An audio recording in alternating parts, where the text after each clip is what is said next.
Question है, ठीक है, छत्तीसगढ़ 50 क्वेश्चन है, अपने पास टाइम नहीं है, ठीक है।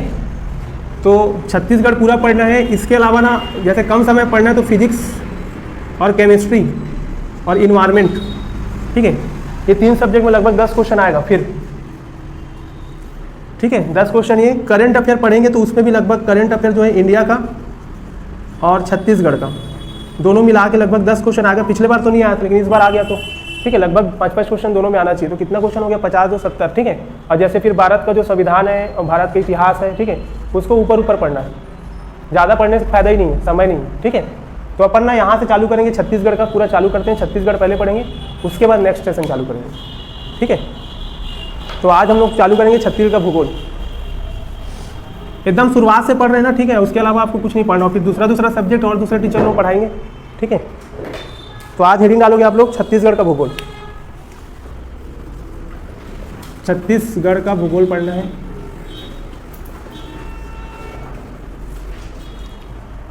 तो आज प्रकाश गेट लगा देना, आवाज नहीं आ रहा, ठीक है ना, आवाज क्लियर है ना, आ रहा है ना सबको, घर आ रहा है भाई आवाज, ठीक है, ठीक। छत्तीसगढ़ के भूगोल में ना देखो, सबसे पहले अपने को पढ़ना है क्या कि जो छत्तीसगढ़ का जो सिलेबस में दिया है ना, लाइन से दिया है, छत्तीसगढ़ का आपको पहले नामकरण पढ़ना है, ठीक। उसके बाद आपको छत्तीसगढ़ का जो राज्य गठन है, ठीक है, छत्तीसगढ़ में राज्यों के गठन का इतिहास पढ़ना है, ठीक है। अभी जो राज्य गठन हो रहा है, नया नया बन रहा है जो, सॉरी, ठीक है, राज्य का गठन कैसे हो ये पढ़ना है। फिर इसमें पढ़ेंगे जिलों का गठन, ठीक है, कब कब कौन कौन सा जिला बना, ठीक, छत्तीसगढ़ में। उसके बाद जो हमारी भौगोलिक स्थिति है उसको पढ़ेंगे, ठीक। भौगोलिक स्थिति के बाद ठीक आगे फिर कंटिन्यू करेंगे, इसमें पर्वत, पठार, मैदान, नदी वदी, ठीक है, इसी आगे जाके, ठीक। तो आज हम लोग सबसे पहला टॉपिक चालू करते हैं, छत्तीसगढ़ का नामकरण, ठीक है। आप लोग कल लोग एकदम टाइम से आना, ठीक है, 5:30 से 7:30 करेक्ट टाइम में चलाएंगे, ठीक। तो पहला हेडिंग डालोगे छत्तीसगढ़ का नामकरण, ठीक। ये पहला टॉपिक है ना, आपके हर बुक में ही दिया आपको, और जितना मैं पढ़ा रहा हूँ ना बस उतना दिमाग में रखते जाना, ठीक है। छत्तीसगढ़ का नामकरण पहला टॉपिक यही है, ठीक। जितना मैं बता रहा हूँ ना, मतलब बहुत सारा दिया है किताब में, है ना, बुक पढ़ोगे ना तो बहुत सारा मिलेगा आपको, लेकिन अपने को केवल उतना ही पढ़ना जितना एग्जाम के लिए काम का है, ठीक। और फालतू की दुनिया भर की चीज़ नहीं पढ़ना है, ठीक। तो देखो छत्तीसगढ़ का नामकरण के लिए ना, एक जब प्राचीन समय में होता था ना, तो एक था वैवीसतु मनु नाम का एक राजा होता था, ठीक है ना। मैं लिखते चलता हूँ थोड़ा थोड़ा, आप लोग नोट करते जाना, ठीक है, मेरे साथ साथ। वैवीसतु मनु नाम का एक राजा था, ठीक, क्लियर है। अब इसकी जो ना एक पुत्री थी, ठीक है, जिसका नाम था इला, ठीक है, समझ में आ रहा है। तो ऐसे करके ये राजवंश चल रहा था। इसी बीच ना फिर इस राजवंश में एक और राजा हुआ जिसका नाम था विनीतासु, ठीक है। क्या नाम हुआ राजा का, ठीक है, समझ में आ रहा है। इला हो गया, ठीक। इला के भी और वंशज रहे होंगे, ठीक, लेकिन हम लोग को उनका सबका किसी का नाम नहीं जानना है, केवल यही जानना है कि ये वंश चल रहा था, ठीक है। तो इसी राजवंश में एक राजा का नाम हुआ था जिसका क्या नाम बताया मैंने, विनीतासु, ठीक है। अब ये जो विनीतवासु था, इसी ने एक नगर बसाया था विनीतपुर, जिसको ना विनीतपुर बसाया था, ठीक है। जो विनीतपुर है वो प्राचीन नाम था उड़ीसा का, ठीक है, उस समय उड़ीसा को बोलते थे। समझ में आ रहा है ना, ये सब किताब में दिया हुआ है ना आपको, लेकिन वही है कि आपको दिमाग में क्या रखना है, ठीक है, स्टोर करके रखना है। तो विनीतवासु ने कौन सा नगर बसाया था यहाँ पे, तो ये कौन सा नगर हो गया, विनीतपुर। ये याद रखोगे कि विनीतपुर नगर को इसने बसाया, ठीक है। इसी विनीतपुर में जाकर फिर बाद में एक राजवंश होते हैं, सोमवंश पढ़ेंगे हम लोग, ठीक है। छत्तीसगढ़ में सोमवंश का जो राजवंश है वो यहाँ पे स्थापित होगा। समझ में आ रहा है, ठीक है। अब इसी विनीतासु का एक पुत्र हुआ था जिसका नाम था कौशल। क्या नाम हुआ, ठीक। उसी विनीतासु का एक पुत्र था जिसका नाम पड़ा क्या, कौशल। और इसी कौशल के नाम पर ही इस क्षेत्र का नाम क्या पड़ गया, कौशल। समझ ना, ये हम लोग क्या पढ़ रहे हैं कि छत्तीसगढ़ का नामकरण कैसे कैसे हुआ, ठीक है। कहाँ कहाँ छत्तीसगढ़ को प्राचीन काल में क्या क्या नाम से बोला गया, ये सब पढ़ रहे हैं, ठीक। तो क्या बताया मैंने, इसी विनीतासु का एक पुत्र हो गया कौशल, और इसी कौशल के नाम पर इस क्षेत्र का पूरा नाम क्या पड़ गया, कौशल, ठीक है। अब क्वेश्चन पूछता है कि कौशल का उल्लेख कहाँ कहाँ है, ठीक है। छत्तीसगढ़ में जो कौशल है उसका उल्लेख कहाँ कहाँ है, ठीक, या दक्षिण कौशल कहाँ है, ठीक। तो इस समय इस क्षेत्र का जो पूरा नाम पड़ गया था कौशल, ठीक है। समझ में आ रहा है। तो कौशल के 2 पार्ट हुए, एक उत्तर कौशल हुआ और एक क्या हुआ, दक्षिण कौशल हुआ। समझ में आ रहा है ना, ठीक। तो इसके राजवंश पे 2 हो गए, ठीक। एक हो गया उत्तर कौशल और दूसरा क्या हो गया दक्षिण कौशल। नोट करते चलोगे, ठीक है, और यही आपका नोट्स बनेगा, यही काम आएगा एग्जाम में, समझ में आ रहा है। तो उत्तर कौशल वाला जो क्षेत्र था वो अवध के क्षेत्र को, ऊपर वाले क्षेत्र को बोले, ठीक है, अयोध्या हो गया, अवध हो गया, ठीक। और जो छत्तीसगढ़ वाला क्षेत्र था वो क्या कहलाया, दक्षिण कौशल, ठीक है, समझ में आ रहा है ना। अब ये दक्षिण कौशल जो है ये कौन सा क्षेत्र हो गया, छत्तीसगढ़ वाला क्षेत्र हो गया, ठीक। अब देखो जो उत्तर कौशल थे, ठीक, उत्तर कौशल था, उत्तर कौशल के राजा का नाम था दशरथ। यहाँ के राजा कौन थे, यहाँ के राजा थे दशरथ, ठीक है। सरयू नदी सुने हो ना, ठीक है, तो सरयू नदी सीमा बनाती थी यहाँ पे, समझ में आ रहा है। जैसे ये पूरा क्षेत्र है ना ऐसे, ठीक है, तो ऊपर वाला जो इधर का मान लो कि क्या है, उत्तर कौशल है, ठीक है, और उत्तर कौशल के बीच ये जो नदी है यहाँ पे बह रही है, मान लो सरयू नदी, ठीक है, और नीचे वाला क्या हो गया पूरा दक्षिण कौशल, समझ में आ रहा है। तो ये दक्षिण कौशल का जो पार्ट था उस समय ना विंध्यन पर्वत तक था। कहाँ तक था, विंध्यन पर्वत तक था, ठीक है। उत्तर कौशल किसके पास गया, राजा दशरथ के पास, ठीक है, जिनकी सीमा थी सरयू नदी तक, ठीक। और जो दक्षिण कौशल था वो वाला जो क्षेत्र है वो कहाँ तक था, ठीक है, विंध्यन पर्वत तक था। वही वाला पार्ट क्या कहलाया, छत्तीसगढ़ कहलाया, ठीक है। और यहाँ के राजा कौन हुए, यहाँ के राजा कौन हुए, यहाँ के राजा का नाम था भानुमंत। क्या नाम था, भानुमंत था ना, ठीक है। यहाँ के राजा कौन थे, भानुमंत, और इनकी पुत्री का नाम था क्या, इनकी पुत्री का नाम था कौशल्या, ठीक है, समझ में आ रहा है। तो एक कहानी है कि जो राजा दशरथ रहते हैं, ठीक है, वो भी शिकार करने के लिए ना जंगल में जाते हैं, ठीक है, समझ में आ रहा है उस समय, ठीक। तो उसी समय ना जो भानुमंत की पुत्री थी कौन, कौशल्या, ठीक है। तो कौशल्या जी का भी क्या होता है, हरण हो जाता है, जैसे सीता हरण होता है, ठीक है ना। तो उस समय फिर वो जो राजा दशरथ होते हैं वो चीज को देख लेते हैं, ठीक है, तो फिर वो उनको बचाते हैं, ठीक है। फिर उसी बीच उनका गंधर्व विवाह होता है, ठीक है, वहां कहाँ, ठीक। उसके बाद फिर वो वापस अपने राजमहल आते हैं, तब वो बताते नहीं कि वो शादी कर लिए, ठीक है। फिर जाके फिर से एक शादी का रस्म करते हैं, फिर अरेंज मैरिज करवाते हैं, समझ में आ रहा है। तो ये था, फिर यहाँ से दोनों की क्या हो जाती है, इनका विवाह हो गया ना, राजा दशरथ और माता कौशल्या, ठीक है। अब इनका विवाह हो गया तो इनके और कोई भी पुत्र नहीं थे, किनके, भानुमंत के। तो पूरा साम्राज्य किसको मिल जाता है ना, राजा दशरथ को। और राजा दशरथ भी पूरा दक्षिण कौशल वाले क्षेत्र के राजा बन जाते हैं, ठीक। फिर राजा दशरथ का विवाह होता है तो कौन आते हैं, राम पैदा होते हैं, भगवान राम, ठीक है, ठीक है। अब इनके जो पुत्र का नाम था, मैं यहाँ लिख दे रहा हूँ, ठीक है, ऊपर में, इनके भी पुत्र होंगे ना, ठीक।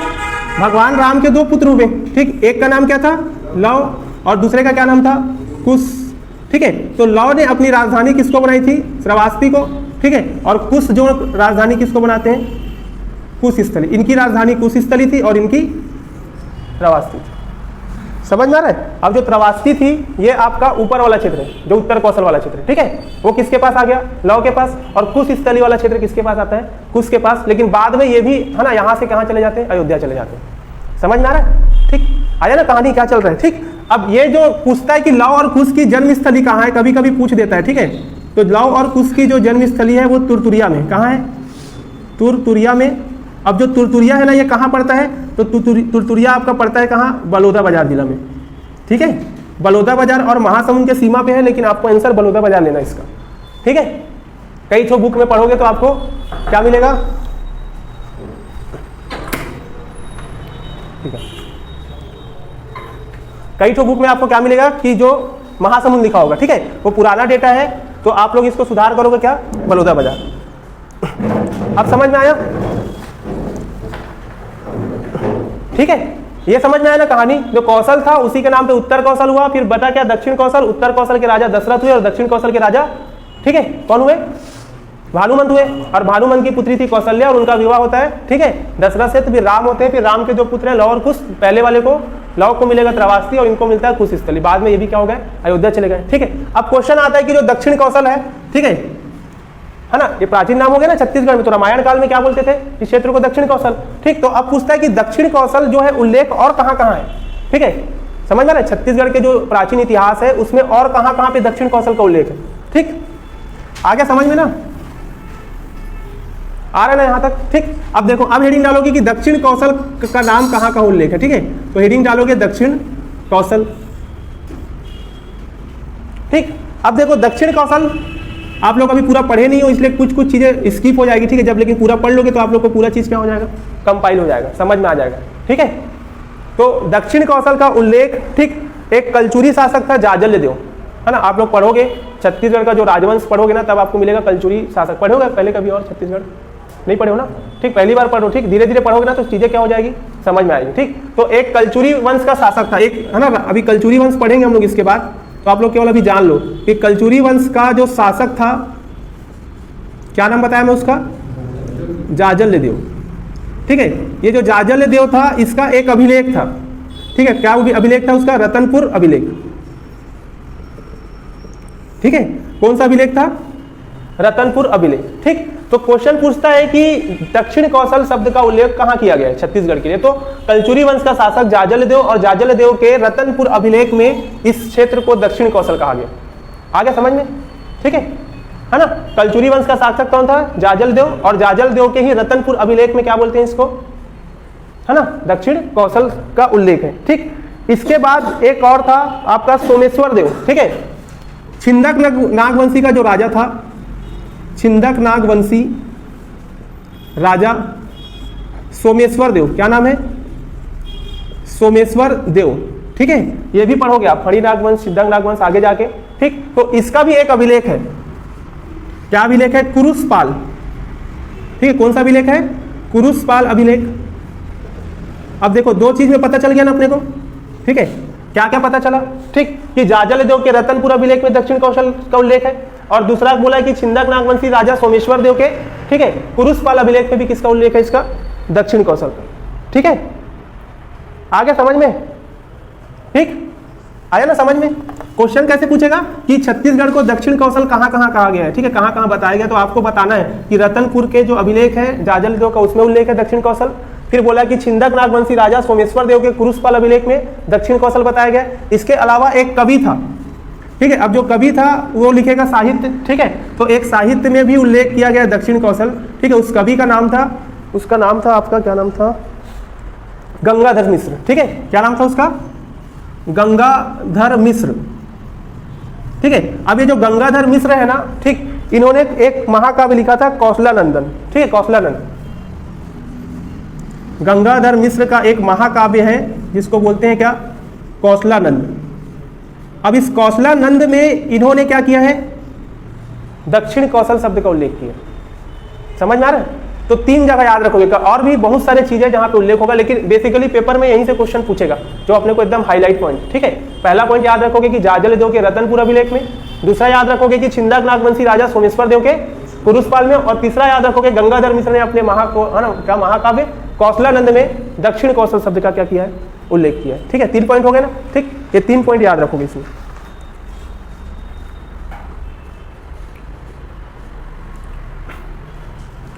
हो गया,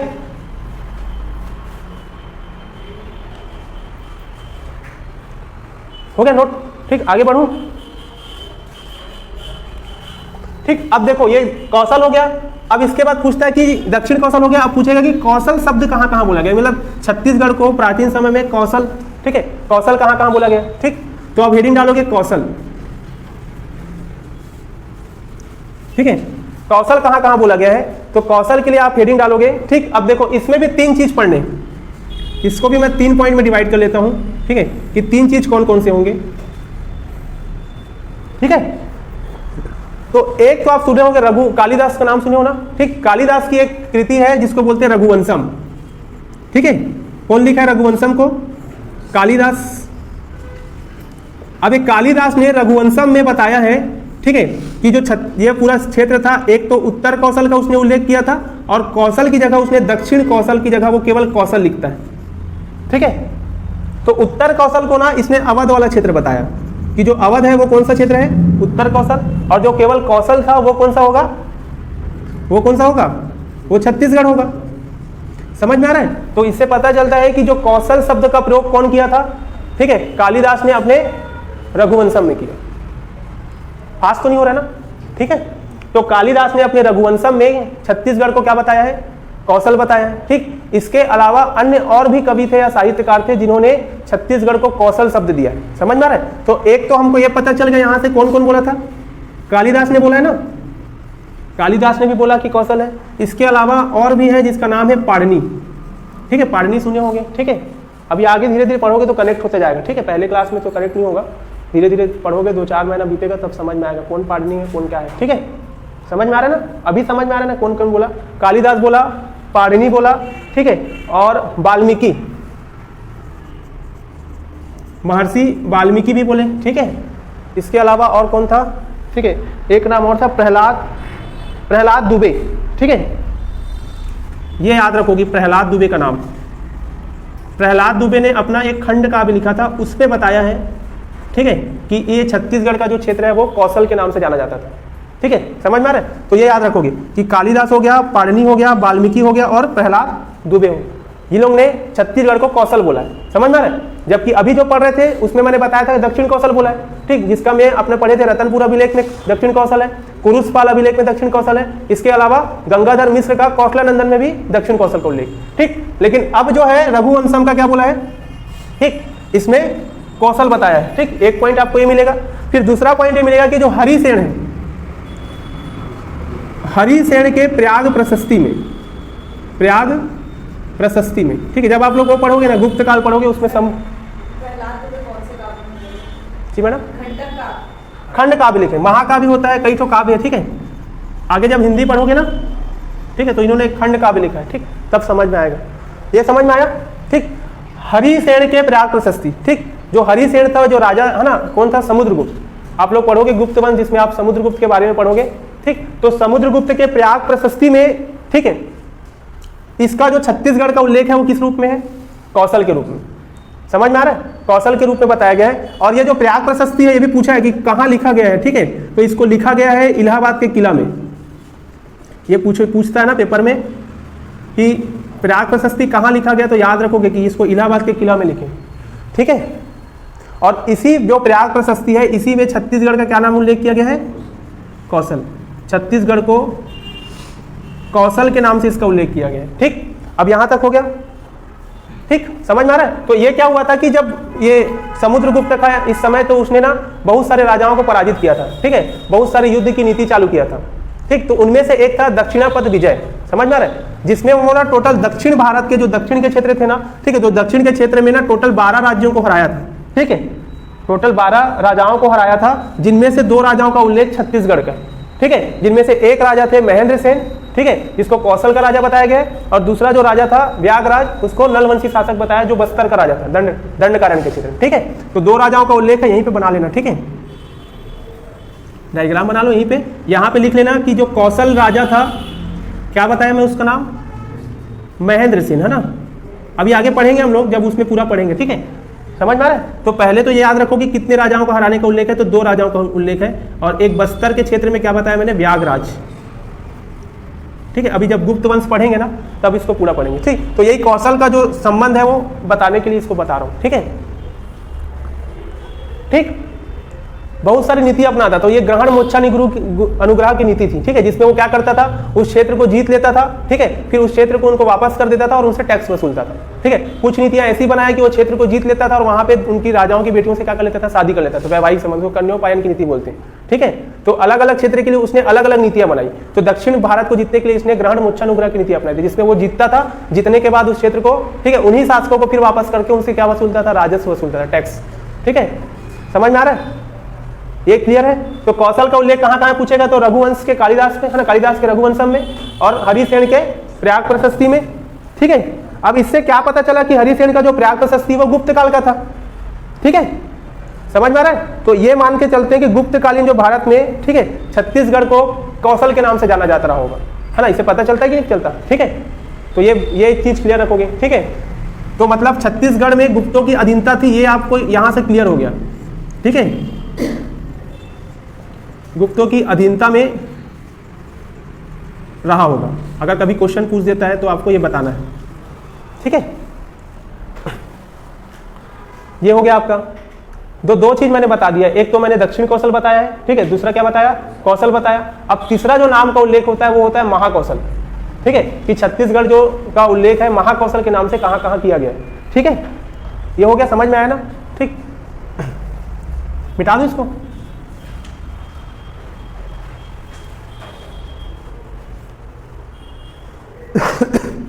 ठीक, अब हेडिंग डालोगे तीसरा पॉइंट महाकौशल, है ना, तीसरा पॉइंट आप हेडिंग डालोगे महाकौशल, तीसरा पॉइंट डालोगे हेडिंग, तीसरा लिखोगे महाकौशल। अब देखो जो महाकौशल शब्द का उल्लेख है, मतलब छत्तीसगढ़ को महाकौशल कहां कहां गया ये बताना है। आपसे ये क्वेश्चन पूछेगा कि छत्तीसगढ़ को महाकौशल कहां कहां बोला गया है, ठीक है। तो दो चीजें इसमें आपको याद रखनी है, दो चीज क्या याद रखोगे कि जो छत्तीसगढ़ प्रदेश में प्राप्त, नोट करते चलना ना, ठीक है, छत्तीसगढ़ प्रदेश में प्राप्त, ठीक है, जितने भी ताम्रपत्र हैं, मतलब कॉपर प्लेट, ठीक है, क्या बोलते हैं ताम्रपत्र, एक बोलते हैं अभिलेख जिसको हम लोग अंग्रेजी में बोलते हैं रिकॉर्ड, है ना, ठीक है, और एक होगा मुद्रा या फिर इसी को बोलते हैं करेंसी, ठीक। तो ताम्रपत्र हो गया, अभिलेख हो गया, मुद्रा हो गया, या फिर कोई भी धार्मिक ग्रंथ को ले सकते हो आप, ठीक है, ताम्रपत्र, अभिलेख, ठीक है, और क्या बोला मुद्रा, और इसके बाद क्या बोला धार्मिक ग्रंथ। इन सब में महाकौशल शब्द का उल्लेख नहीं। आपसे क्वेश्चन पूछेगा, ठीक है, कि महाकौशल शब्द का उल्लेख ताम्रपत्र में है, अभिलेख में है, मुद्रा में है, धार्मिक ग्रंथ, तो कुछ भी दे दे, कुछ भी दे दे, है ना, समझ लो ना, अभिलेख में कोई भी अभिलेख का नाम दे दे, ताम्रपत्र में कोई भी नाम दे दे, धार्मिक ग्रंथ में कोई भी नाम दे दे, महाकौशल शब्द का उल्लेख नहीं है, ठीक है, इसमें उल्लेख नहीं है। समझ में आ रहा है ना, फंसना मत, मैं पहले बता देता हूँ कि पता चल रहा है, हाँ उल्लेख सर तो बताए थे उल्लेख है, होगा, है ना, तो इसमें उल्लेख नहीं है, ठीक है, बल्कि महाकौशल शब्द का उल्लेख, ठीक, आपने सुना होगा अलेक्जेंडर कनिगम, सुने हो नाम कभी, है ना, जो पहली बार पढ़ रहे हो नहीं जान रहे होंगे, ठीक है।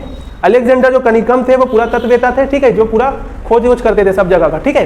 तो उसी में याद रखोगे कि अलेक्जेंडर कनिगम, अलेक्जेंडर कनिगम ने अपनी पुरातात्विक रिपोर्ट, अपनी पुरातात्विक रिपोर्ट, ठीक है, उनकी एक पुरातात्विक रिपोर्ट थी और उस रिपोर्ट का नाम था आर्कियोलॉजिकल सर्वे ऑफ इंडिया, ठीक है। क्या रिपोर्ट था उनका, रिपोर्ट का नाम था आर्कियोलॉजी सर्वे ऑफ इंडिया, ठीक है, सॉरी आर्कियोलॉजिकल है, ठीक है, आर्कियोलॉजिकल सर्वे ऑफ इंडिया उनकी रिपोर्ट का नाम था। किसकी रिपोर्ट का, अलेक्जेंडर कनिगम, ठीक है। तो अलेक्जेंडर कनिगम ने अपनी एक पुरातात्विक रिपोर्ट बनाई थी, उस रिपोर्ट का क्या नाम था, है ना, आर्कियोलॉजिकल सर्वे ऑफ इंडिया। इस रिपोर्ट में इस प्रदेश का नामकरण उन्होंने क्या किया है, महाकौशल, ठीक है। इस रिपोर्ट में बताया कि इस प्रदेश का क्या नाम है, इस प्रदेश का नाम क्या है, महाकौशल। तो इस रिपोर्ट में इस प्रदेश का क्या नाम है, तो महाकौशल। क्लियर है यहां तक, ठीक। तो तीन चीजें हमने पढ़ी है अभी तक, ठीक है। एक क्या पढ़ा, दक्षिण कौशल, फिर पढ़े कौशल, फिर पढ़े महाकौशल। तो महाकौशल का जो उल्लेख है किसी भी ताम्रपत्र, अभिलेख, मुद्रा और धार्मिक ग्रंथ में नहीं है, बल्कि आर्कियोलॉजिकल सर्वे ऑफ इंडिया जो रिपोर्ट किसका था, अलेक्जेंडर कनिगम का, इसमें इस क्षेत्र को क्या बताया गया है, महाकौशल बताया। तो पहला स्टेटमेंट पूछेगा आपसे कि कौशल शब्द का उल्लेख कहां है, फिर पूछेगा दक्षिण कौशल का उल्लेख कहां है, फिर पूछेगा महाकौशल कहां है। तो बना लोगे ना, बना लोगे ना भाई सब, ठीक है, ठीक है। अब देखो इसके बाद ये हो गया, तीन चीज पढ़े ना, ठीक, याद रखना सीक्वेंस कि पहले पढ़े दक्षिण कौशल, फिर पढ़े कौशल, फिर पढ़े महाकौशल। अब आगे पढ़ते हैं अधिष्ठी, अधिष्ठी बोलते थे इस क्षेत्र को, ठीक है। चौथा नाम क्या दिया अपन, चौथा जो नाम है वो दिया अपन अधिष्ठी, ठीक है, चौथा नाम दिए अधिष्ठी। अब देखो इसको कौन बताया था, एक थे टालेमी करके थे, ठीक है, टालेमी का नाम याद रखो, टालेमी, टालेमी ने इसे क्या नाम दिया है, अधिष्ठी नाम दिया, ठीक है, क्योंकि वो बताते थे एक पर्वत है जिसका नाम क्या है, अधिष्ठान पर्वत। क्या नाम है, अधिष्ठान पर्वत, ठीक है, पर्वत का क्या नाम है, अधिष्ठान पर्वत। और इस अधिष्ठान पर्वत के दक्षिण में स्थित होने के कारण इसका नाम क्या पड़ गया, अधिष्ठी। समझ में आ रहा हो, इस अधिष्ठान पर्वत के दक्षिण में स्थित था छत्तीसगढ़, दक्षिण में स्थित होने के कारण इसका नाम क्या पड़ गया, अधिष्ठी। समझ में आ रहा है, तो चार नाम पढ़ लिए अपन, ठीक। एक पढ़े दक्षिण कौशल, फिर महाकौशल और फिर अधिष्ठी। तो अधिष्ठी किसने बताया है, ठीक है, तो आपको याद रखना क्या, टालेमी। मैं जितना बता रहा हूं बस उतने को पढ़ना ना, ठीक है। अनावश्यक फैक्ट नहीं पढ़ना छत्तीसगढ़ में।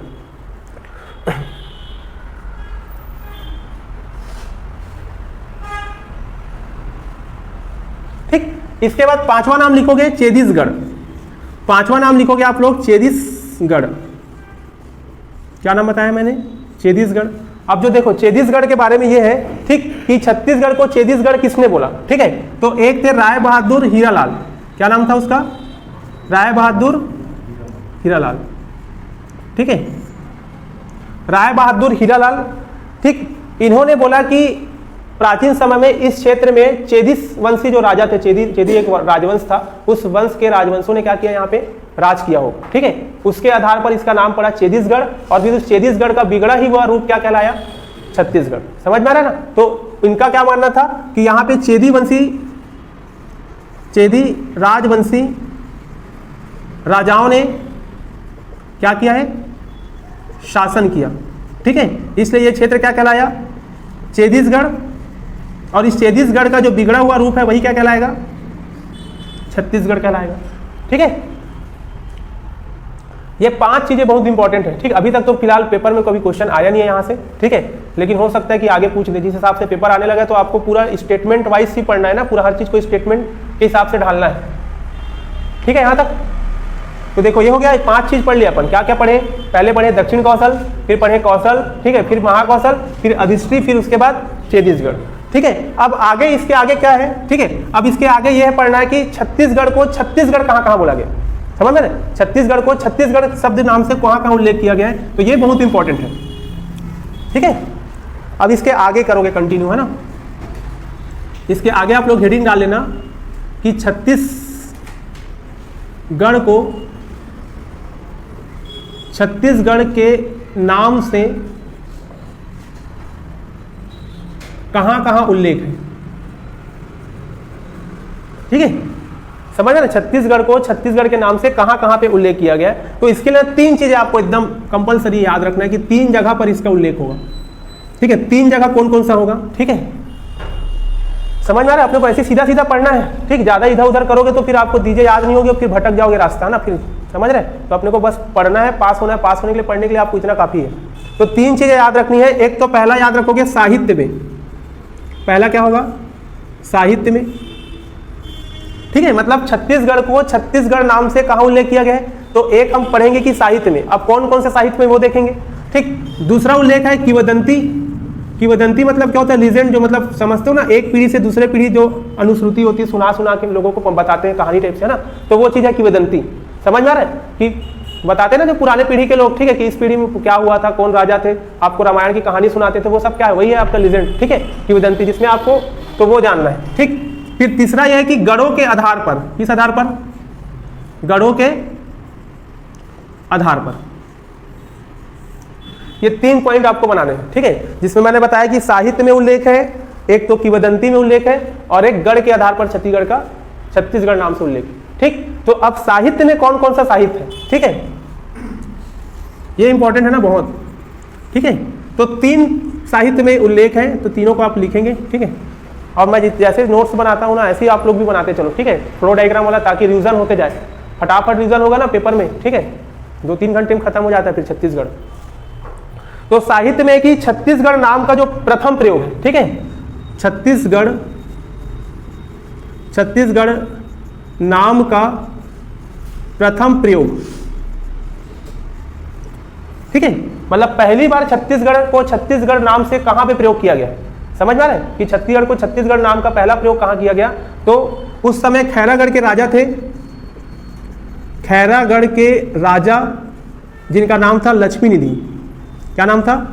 लक्ष्मी निधि राय। ठीक है, खैरागढ़ के राजा थे लक्ष्मी निधि राय।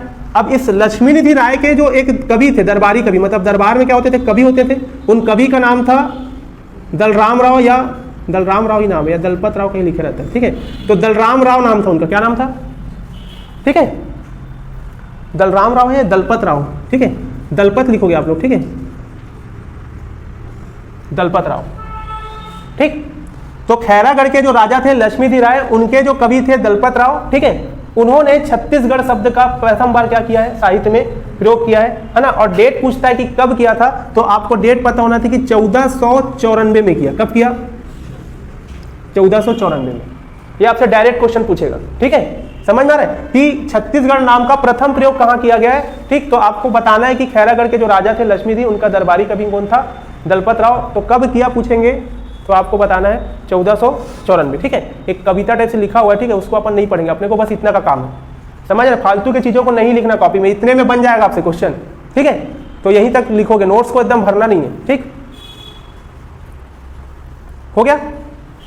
अब इसके बाद ये हो गया, ये जैसे खैरागढ़ राजा की लक्ष्मी दी राय थे, लक्ष्मी दी के दरबारी कवि कौन हो गए? दलपत राव, ठीक। वैसे ही जो है रतनपुर के कवि थे, रतनपुर में कलचुरी राजा, कलचुरी वंश अभी पढ़े थे ना, जाजल देव वाला, ठीक है। उसी कलचुरी वंश के राजवंश में एक राजा का नाम था राजसिंह। क्या नाम था? राजा का नाम था राजसिंह। जैसे इस राजा का नाम था लक्ष्मी निधि राय था ना, वैसे ही इसका क्या नाम था? राजसिंह था। अब ये जो राजसिंह थे, इन्हीं का एक दरबारी कवि हुआ। इनका जो दरबारी कवि था उनका नाम है गोपाल मिश्र। क्या नाम है? गोपाल मिश्र, ठीक है। अब गोपाल मिश्र थे, जो गोपाल मिश्र ने अपना एक किताब लिखा था जिसका नाम था खूब तमाशा। क्या था? खूब तमाशा, ठीक है। एक चीज और याद रखो कि जो गोपाल मिश्र है ना, इसको छत्तीसगढ़ का वाल्मीकि भी बोलते हैं, ठीक है।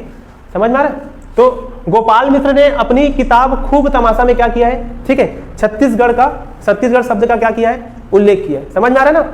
दो लोग हो गए, देखो, लक्ष्मी निधि राय के जो दरबारी कवि थे दलपत राव ने किया पहला प्रयोग, उसके बाद राजसिंह के दरबारी कवि कौन थे?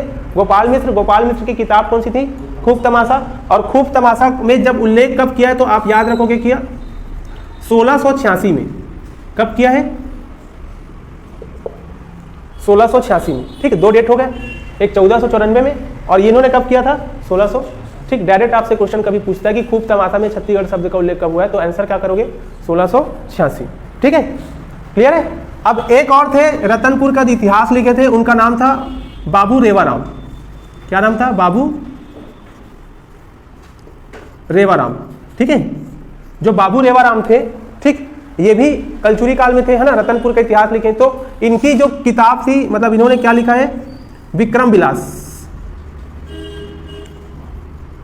क्या नाम रखा, याद रखोगे? ठीक, विक्रम विलास। इस विक्रम विलास में उन्होंने छत्तीसगढ़ शब्द का उल्लेख किया है, ठीक। और कब किया है तो आपको याद रखना है, क्या? 1896 में, ठीक है। तीन चीज हो गए ना कि साहित्य में बोलेगा तो पहला जो है खैरागढ़ के है ना राजा लक्ष्मी दी राय के दलपत राव ने किया था। कब किया था? 1494 में। फिर दूसरा बोला है कि कलचुरी वंश के जो राजा थे राजसिंह, उनके जो दरबारी कवि थे गोपाल मिश्र, और गोपाल मिश्र ने खूब तमाशा में किया। कब किया? 1686 में। फिर बाबू रेवाराम ने किया है अपनी किताब विक्रम विलास में। कब किया? 1896 में। ये 3 पॉइंट आपको क्या करने हैं, ठीक। और सबसे ज्यादा इंपॉर्टेंट अभी जितना भी पढ़े हैं ये वाला पॉइंट है, ठीक है। इसको आप क्या करोगे? नहीं भूलोगे, ठीक है। हो गया, समझ में आया यहाँ तक? अब ये हो गया साहित्य वाला। अब किंवदंती में, ये जो किंवदंती है मतलब एक दूसरे को सुना के, तो बेगलर ने बताया इसको। कौन बताया इसको? हाँ, याद रखना कि बेगलर ने बताया है, ठीक है, कि महाभारत काल में एक राजा थे जरासंध, ठीक है, सुने होंगे, ठीक है ना।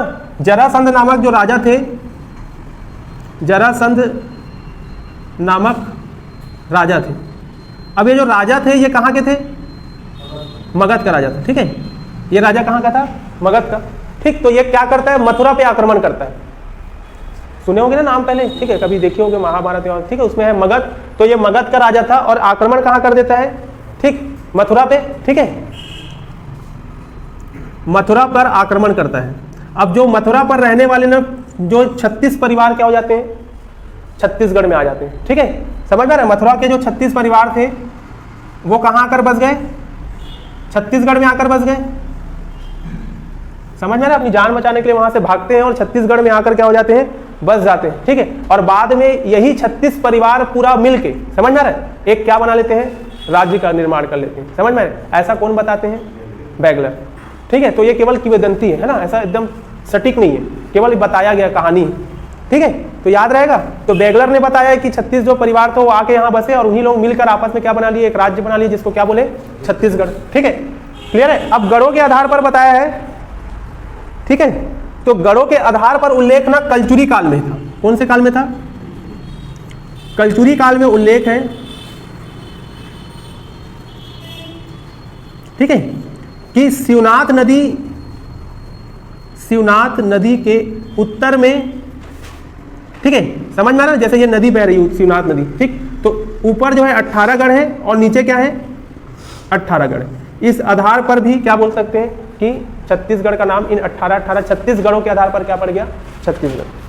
ठीक है, यहां तक याद हुआ कि नहीं हुआ? छत्तीसगढ़ का नामकरण के लिए पूछेगा तो, है ना, क्लियर है यहां तक? ठीक, तो साहित्य में बोला है कि जो प्रथम प्रयोग है खैरागढ़ के राजा किए हैं, ये याद रखोगे। फिर रखोगे राजसी के दरबारी कवि गोपाल मिश्र ने किया है, फिर बाबू रेवाराम ने अपने विक्रम विलास में किया है। ठीक, फिर बेगलर ने बताया कि 36 परिवार भाग के आए थे। फिर लास्ट में गढ़ों के आधार पर करोगे तो कलचुरी काल में बोला है कि शिवनाथ के दक्षिण में और उत्तर में 18 गढ़ को मिला के इसका नाम क्या पड़ गया, ठीक है, छत्तीसगढ़। क्लियर है यहाँ तक? ठीक है, अब पूछता है कि प्रथम प्रयोग तो खैरागढ़ के राजा लक्ष्मीधि राय के चारण कवि कौन की थे, दलराम राव या दलपत राव? दो ऑप्शन मिलेगा आपको ना, दोनों नाम लिखा है, कोई बुक में दलपत, किसी में दलराम राव। ठीक है, समझ में आ रहा है? ये फंसने वाला क्वेश्चन है। ठीक, और नहीं लिया बाद में तो फिर दिक्कत हो जाएगा। तो कब किया था? 1494। अगर पूछेगा कि राजनीतिक संदर्भों में प्रथम प्रयोग कब किया गया, ठीक, तो राजनीतिक संदर्भों वाला ये मारोगे आप। ठीक है, राजनीतिक संदर्भों में पहला प्रयोग ये है। ठीक है, ये नया वाला बुक अभी भी आया ना 2-3 दिन पहले। ठीक है, कौन सा बुक है ये? वो अमरोहित का। ठीक है, नया बुक आया है मार्केट में, तो पढ़ लेने में बुराई नहीं है। ठीक है, क्या पता इसी से आ जाए इस बार। ठीक है, ठीक, समझ में आ रहा है ना? प्रथम प्रयोग बोलेगा तो क्या आंसर करोगे? इस बुक को रेफरेंस लेते हैं ना, इस बुक के हिसाब से पढ़ना जरूरी। ठीक, प्रथम प्रयोग ये राजनीतिक संदर्भों में पहला प्रयोग बोलेगा तो कौन सा मारोगे? गोपाल मिश्र वाला। और साहित्यिक संदर्भों में प्रथम प्रयोग बोलेगा ना, तब आपका आंसर क्या लोगे? हाँ, बाबू रेवाराम। ठीक है, साहित्यिक संदर्भों में पहला प्रयोग, इसको लिख के रखोगे ना, उस बुक में दिया है ऐसे ही सेम।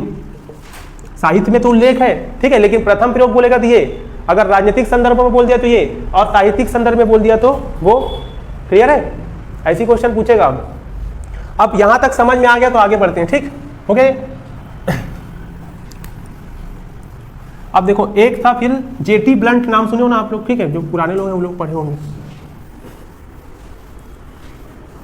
अब नेक्स्ट ना नोट करके लिखना। ठीक है, नोट करके लिखना कि जेटी ब्लंट, क्या बोला मैंने? Jetty blunt.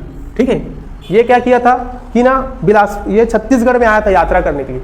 ठीक है, कब आया था? 1795 में। 1795 में छत्तीसगढ़ के क्षेत्र में यात्रा करने आया और अपने यात्रा वृत्तांत का जो उल्लेख है, मतलब अपने यात्रा का जो उल्लेख है, ठीक है, इसने बिलासपुर गजेटियर में किया है। सरकारी दस्तावेज है। ठीक है,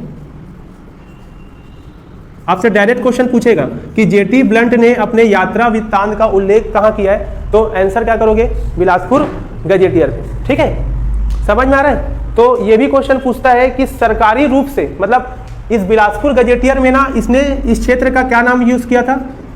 छत्तीसगढ़। ठीक है, समझ में आ रहा है? और छत्तीसगढ़ का उल्लेख, मतलब इसमें क्वेश्चन कैसे आता है कि सरकारी रूप से, मतलब पहला शासकीय रूप से किसी अधिकारी ने जो प्रयोग किया था वो जेटी ब्लंट ने किया था। तो क्वेश्चन कैसे आएगा कि सरकारी रूप से प्रथम प्रयोग किसने किया, तब आंसर क्या करोगे? Jetty blunt. ठीक है, तो छत्तीसगढ़ जो शब्द का प्रयोग है सरकारी रूप से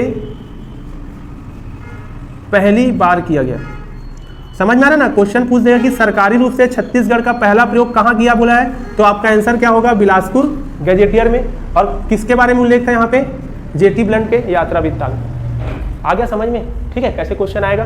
तो ये 4 चीजें आपको यहाँ पे क्लियर हो जाना चाहिए कि प्रथम प्रयोग कहाँ हुआ था, राजनीतिक संदर्भों में कहाँ हुआ, साहित्यिक संदर्भों में कहाँ हुआ, और सरकारी रूप से प्रथम प्रयोग कहाँ हुआ। हो गया? ठीक है, इतना सारा चीज को क्या करना है आपको? पढ़ना। और ये कब किए थे? 1795 में। हो जाएगा? ठीक, एक और गजेटियर है बिलासपुर गजेटियर में, लेकिन उसमें ना केवल रायपुर का उल्लेख, रायपुर गजेटियर। ठीक है, लिख लो, नोट करके लिखना, रायपुर गजेटियर। ठीक है, रायपुर जो गजेटियर है, ठीक है, इसको लिखा कौन है? ठीक है, तो इसको लिखा है एक था नेल्सन नाम का। ठीक है, क्या नाम था? नेल्सन ने लिखा है। और इस रायपुर गजेटियर में ना केवल रायपुर का उल्लेख है। किसका उल्लेख किया गया है? रायपुर का, जबकि बिलासपुर गजेटियर में छत्तीसगढ़ का उल्लेख। ठीक है, हो जाएगा। 1494 वाला क्वेश्चन कई ठो पेपर में आया है। ठीक है,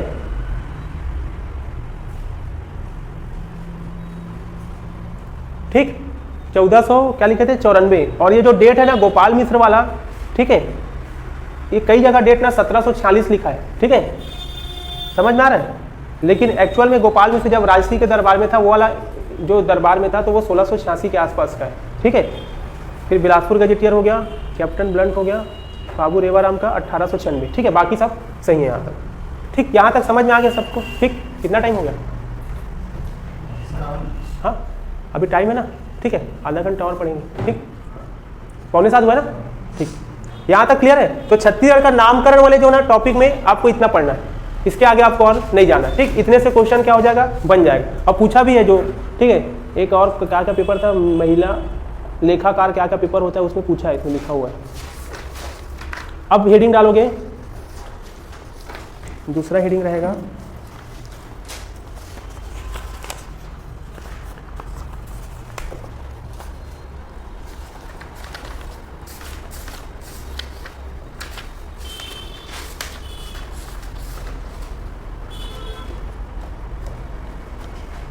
IIT प्रिंसिपल।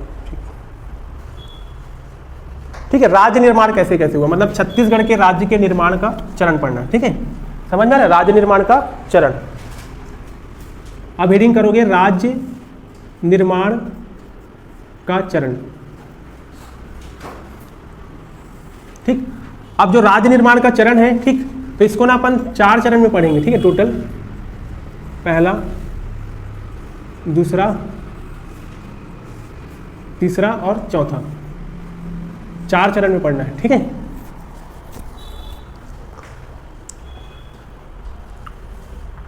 ठीक, अब देखो 4 चरण में पढ़ना है। तो जो पहला चरण है ना, अब हेडिंग डालोगे पहला चरण। जो पहला चरण है वो कब से कब तक लेना है आपको। ठीक है, तो पहला चरण का डेट लिखोगे 1861 से लेकर 1905। ठीक है, कब तक लिखोगे? ठीक है, 1861 से लेकर 1905। ठीक, मतलब 1861 में मध्य प्रांत का गठन होगा। ठीक है, उसका मध्य प्रांत का गठन से लेकर 1905 में कहाँ तक है? बंगाल विभाजन तक। ठीक है, यहाँ तक जाना है आपको। ठीक, तो सबसे पहले आप हेडिंग डालोगे 1861। यहाँ से भी क्वेश्चन पूछता है। ठीक है, सबसे पहले हेडिंग क्या डालना? 1861। ठीक है, तो 1861 में ना मध्य प्रांत और बरार का गठन हुआ। ये याद रखोगे आप। ये क्वेश्चन पूछता है कि जो सेंट्रल प्रोविनेंस है और बरार है, ठीक है, उन दोनों का गठन कब हुआ? ठीक है, तो मध्य प्रांत व बरार का क्या हुआ है? गठन। ठीक है, पूछेगा कि कब हुआ, तो आपको याद रखना है क्या? 1861। ठीक, समझ में आ रहा है? मतलब ब्रिटिश काल में ये पहला संरचनात्मक परिवर्तन था कि जो मध्य प्रांत है और बरार का क्या कर दिया गया? गठन कर दिया गया। ठीक है, क्लियर है? जिसमें किसको किसको शामिल किए थे? मध्य प्रदेश, ठीक है, प्लस छत्तीसगढ़, ठीक, और कौन सा था? महाराष्ट्र, है ना। 3 याद रखोगे कि जो मध्य प्रदेश है, छत्तीसगढ़ है और महाराष्ट्र है, इन तीनों को मिलाकर क्या बना दिया गया था? एक नया प्रांत बना दिया गया। ठीक है, समझ में आ रहा है? और इसका गठन का डेट पूछेगा, इस जो मध्य प्रांत, इसी को बोले ना मध्य प्रांत। ठीक है, तो इसका गठन याद रखोगे 2 नवंबर 1861। ठीक है, इतिहास में फिर पढ़ना है आपको। ठीक है, समझ में आ रहा है? तो डेट का है 2 नवंबर 1861 को क्या हुआ? गठन हुआ। आ गया समझ में? ठीक, तो अब ये जो 2 नवंबर 1861 को जब इसका गठन किया गया तो इसकी राजधानी बनाया गया था इस समय, जो ये मध्य प्रांत है। ठीक है, इस मध्य प्रांत की जो राजधानी है वो बनाया गया आपको किसको? रायपुर की नागपुर। ठीक है, तो उस समय राजधानी बना दिया किसका? नागपुर को राजधानी बनाया। ठीक है, क्लियर है? अब इसी समय क्या हुआ? छत्तीसगढ़ में पहली बार जिलेदारी व्यवस्था चालू हो गई। मतलब जिलों का क्या होने लगा? जिलेदारी व्यवस्था, जिसके तहत जिलों का गठन चालू हुआ। ठीक है, क्या हुआ? जिलों का गठन शुरू हुआ। ठीक है, और इसी क्रम में ना 3 जिले बनाए गए, 1, 2 और 3।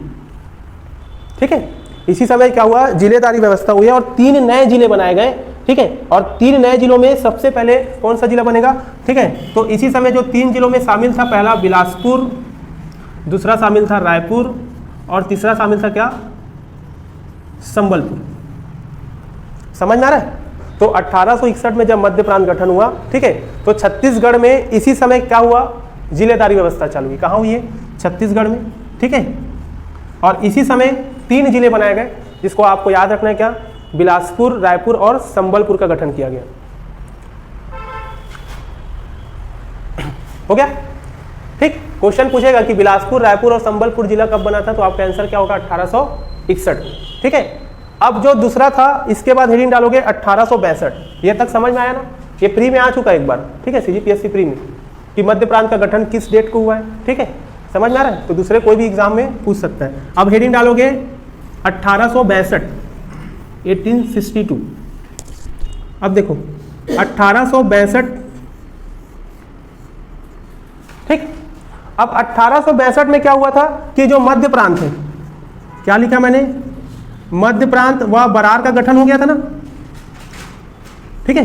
1861 में मध्य प्रांत और बरार का गठन हो गया था। तो अब मध्य प्रांत व बरार में संभागीय व्यवस्था चालू हुई। क्या व्यवस्था चालू हुई, संभागीय व्यवस्था चालू हुई।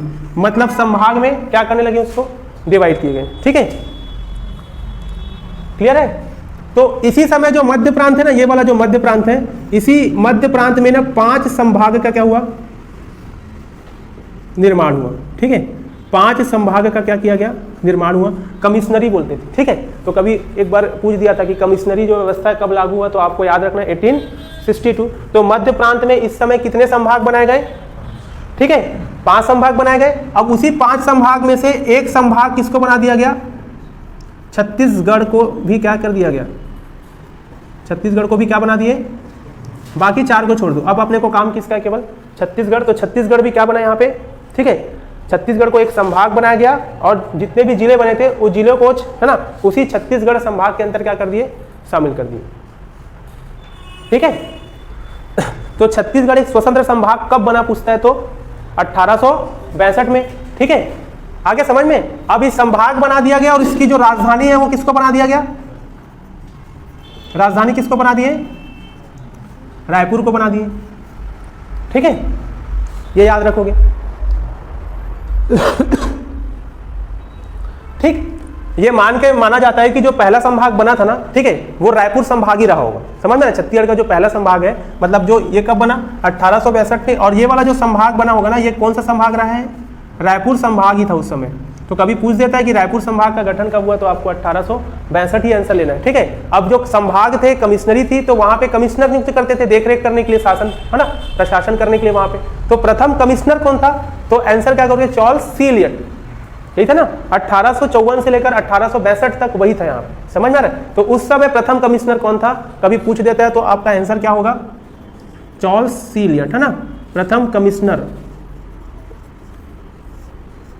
ठीक। कमिश्नर का स्पेलिंग देख लेना, वो आया था मेंस में, ठीक है, शुद्ध करने के लिए। व्यापम के किसी भी एग्जाम में क्या पता ऐसा ही में पूछ दे, है ना, इंग्लिश है नहीं, ऐसा ही में कमिश्नर का स्पेलिंग कौन सा सही है कि गलत है, ठीक। तो कमिश्नर कौन थे, चार्ल्स सी एलियट, ये प्रथम कमिश्नर है, ठीक है। और जो चार्ल्स सी एलियट थे ना, इनका जो कार्यकाल था वो 1854 से लेकर 1862 तक था। कब तक था, कभी पूछ दिया तो 1854 से लेकर क्या करोगे, 62।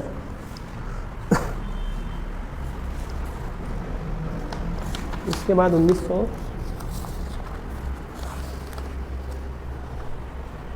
हो गया।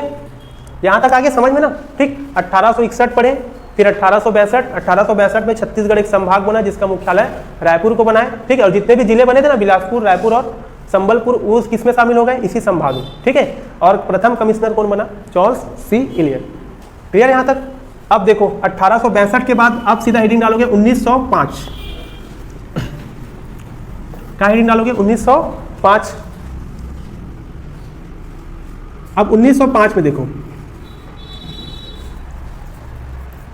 ठीक।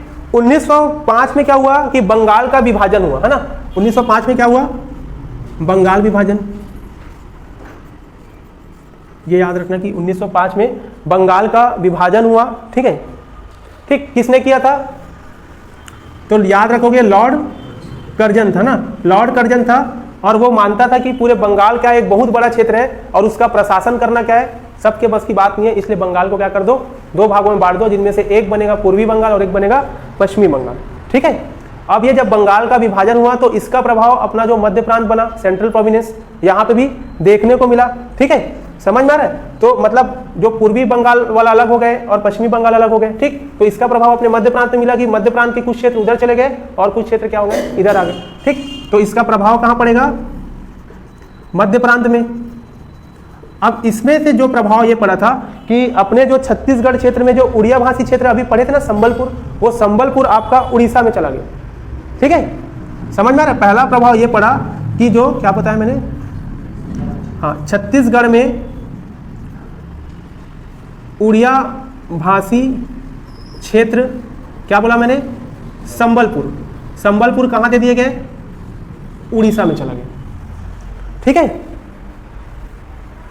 समझ में आ रहा है? मतलब यहाँ पे भी क्या हुआ था कि जो बंगाल का विभाजन हुआ था वो भाषाओं के आधार पर हुआ था, वो भी भाषाई आधार पर हुआ था। ठीक है, क्योंकि अंग्रेज पूरे बंगाल को क्या करना चाहते थे, तोड़ना चाहते थे, लेकिन बंगाल को हराना पॉसिबल नहीं था। तो भाषा के आधार पर लोगों को क्या करने लगे, लड़ाने लगे, और फूट डालो और राज करो की नीति वहीं से चालू हुई थी। ठीक है, कि भारत को तोड़ना है और तोड़ने का एक ही तरीका है कि आप भाषा के आधार पर क्या कर दो, लड़ा दो। तो इसी आधार पर छत्तीसगढ़ में जो उड़िया भाषी क्षेत्र था वो किसको दे दिया गया, किसको दे दिए, उड़ीसा को दे दिए। ठीक है, समझ में आ रहा है? फिर जो ऐसा बनाते हैं ना अपन, ठीक है, तो ये जो छत्तीसगढ़ का क्षेत्र है, ये कौन सा क्षेत्र था, पहले छोटा नागपुर का जो एरिया है, आप लोग पढ़ोगे। ठीक है, बाद में छोटा नागपुर का क्षेत्र है। ठीक है, समझ में आ रहा है? ऊपर वाला।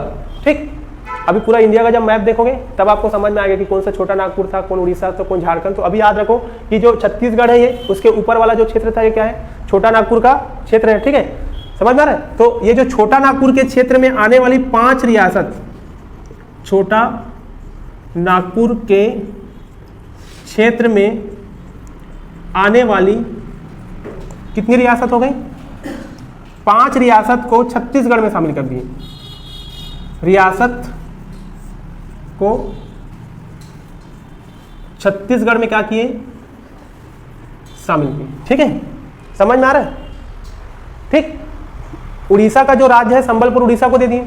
अब ये छोटा नागपुर बहुत बड़ा इलाका था। ठीक है, बिहार भी आता था, झारखंड भी आता था, तो वहां के कुछ क्षेत्रों को शामिल कहाँ कर दिए अपन, छत्तीसगढ़ में। तो इनमें से 5 रियासत को शामिल किए थे, मतलब छोटा नागपुर के क्षेत्र के अंतर्गत आने वाली 5 रियासत कहाँ शामिल हो गई, अपने छत्तीसगढ़ में। तो आपसे नाम पूछेगा कि कौन कौन सी रियासत शामिल हुई थी। ठीक है ना? तो 5 का नाम में पहला है चांग भखार। ठीक है, ये याद रखोगे कि चांग भखार रियासत शामिल हुई। फिर कौन सी रियासत थी, कोरिया। ठीक है, एक कौन सा था, उदयपुर, उदयपुर आया, और चौथे नंबर पे जसपुर, और 5वां और कौन सा था, सरगुजा। ठीक है, ये अपने कहां शामिल हो गए, छत्तीसगढ़ में। ठीक है, इस प्रकार अब क्या हो गया, छत्तीसगढ़ का फिर एक नया मैप तैयार हुआ इस समय। ठीक है, समझ में आ रहा है? मतलब ये वाला जो है ये कब शामिल हो गया, 1905 में अपने को ये देखने को मिला कि छत्तीसगढ़ का ऊपर वाला हिस्सा बन गया। ठीक, इससे पहले फिर एक बार और संधि हुआ था। ठीक है, जब बस्तर में जो राजवंश चले थे ना, काकतीय वंश, ठीक, बस्तर के जो राजवंश से अलग चल रहा था बस्तर में।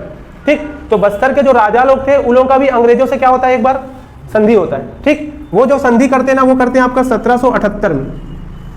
कब करते हैं, ठीक है, 1778 में बस्तर के राजाओं का किससे संधि हुआ, अंग्रेजों से। ठीक है, तो उस समय जो बस्तर का क्षेत्र है ना, वो भी छत्तीसगढ़ में क्या हो जाता है, शामिल हो जाता है। नहीं तो उससे पहले भी बस्तर का जो क्षेत्र है वो छत्तीसगढ़ से क्या था, अलग था। तो इस समय छत्तीसगढ़ का नक्शा अब ऐसे दिखता था कि 1905 में ये शामिल हो गया और 78 में बस्तर भी क्या हो गया था, शामिल। समझ में आ रहा है? तो अभी तक ये बना, कहाँ तक, 1905 तक। आगे समझ में, इस संधि को बोलते थे कोट पाट की संधि, कोट पाट की संधि।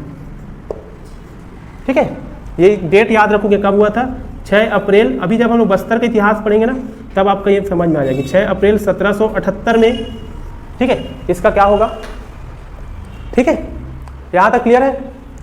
तो ये हमारा प्रथम चरण हो गया खत्म। ठीक, अब पढ़ते हैं दूसरा चरण। ठीक है, दूसरा चरण पढ़ते पढ़ते हो जाएगा 7:30। कितना टाइम हो गया?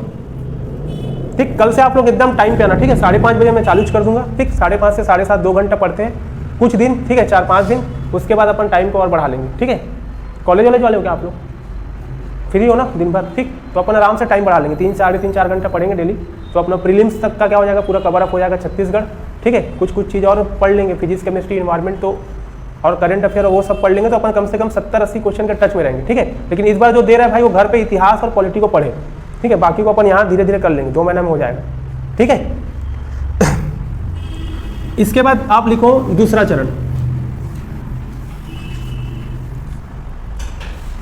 ठीक, राज्य निर्माण का लिखोगे द्वितीय चरण।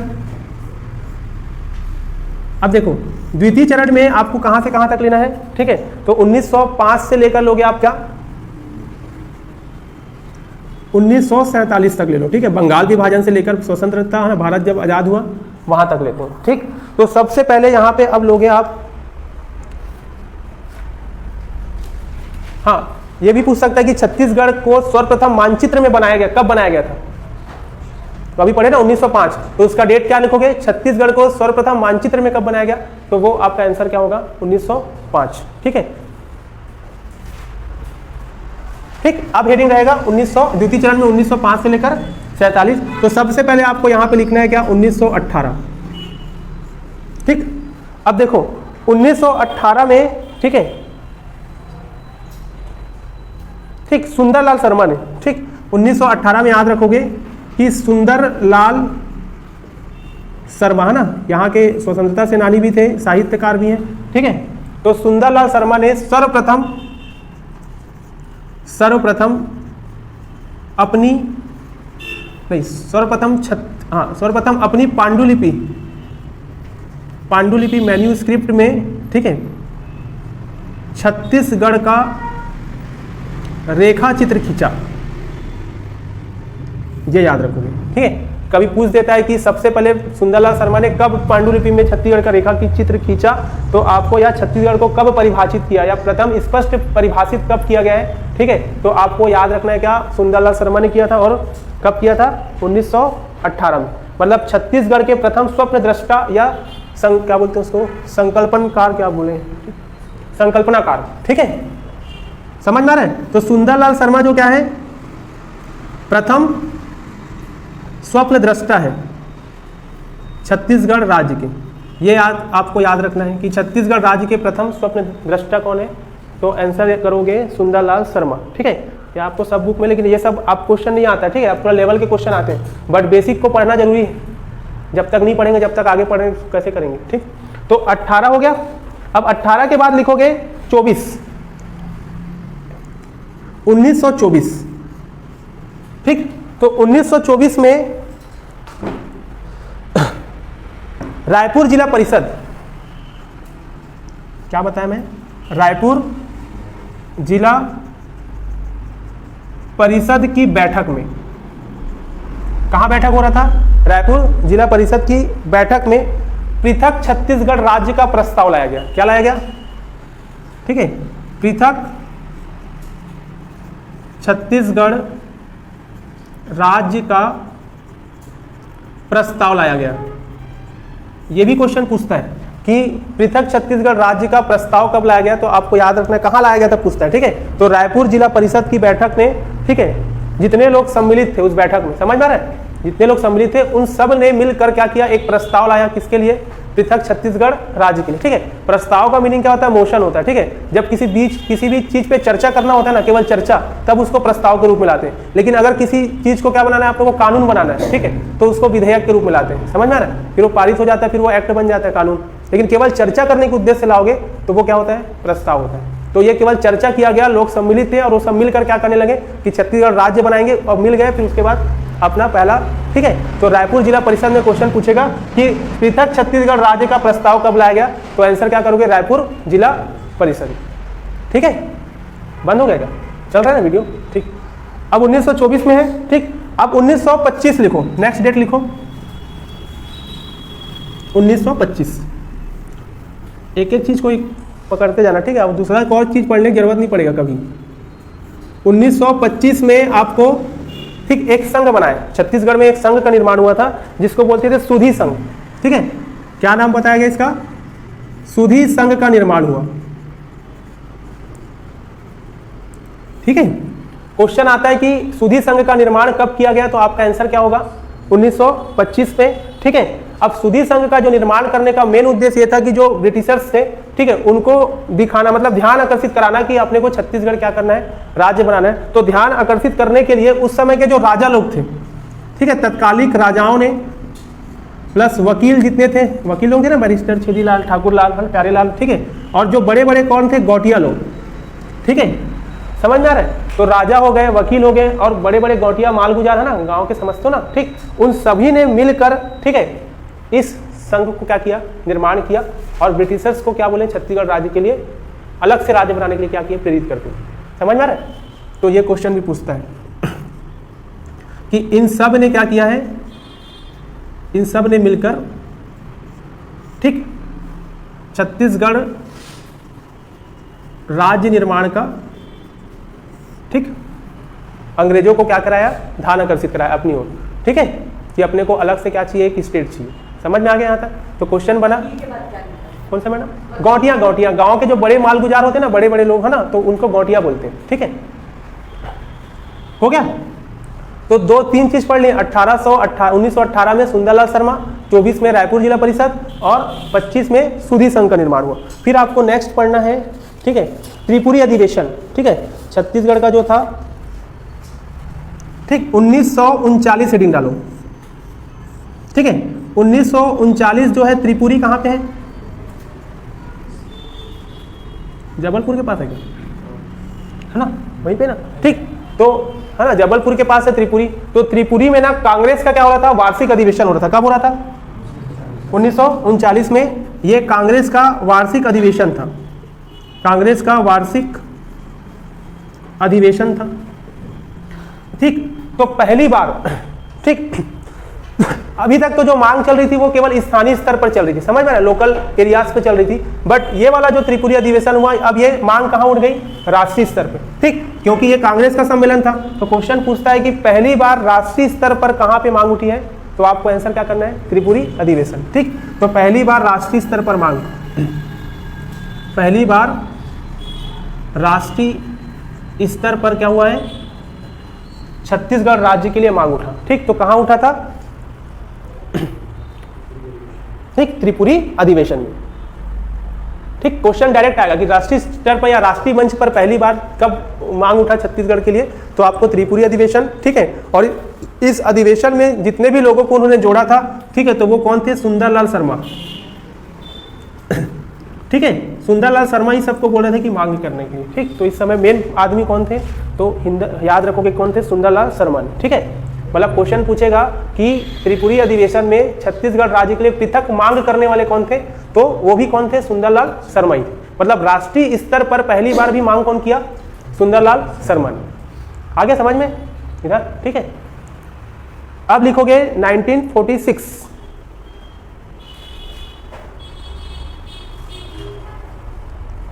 ठीक हो गया ना यहां तक। अब हेडिंग डालोगे 1946, 1946। अब देखो 1946 में क्या हुआ, छत्तीसगढ़ शोषण विरोधी मंच बना। क्या बना, छत्तीसगढ़ शोषण विरोधी मंच बना, ठीक है। अब छत्तीसगढ़ शोषण विरोधी मंच क्यों बना था, जो अपन राज्य की मांग कर रहे थे, तो उस राज्य निर्माण की प्रक्रिया में तेजी और गति लाने के लिए, ठीक है, क्या बना दिए गए, शोषण विरोधी मंच। और इसको बनाया कौन था, ठीक है, कौन बनाया था, ठाकुर प्यारेलाल,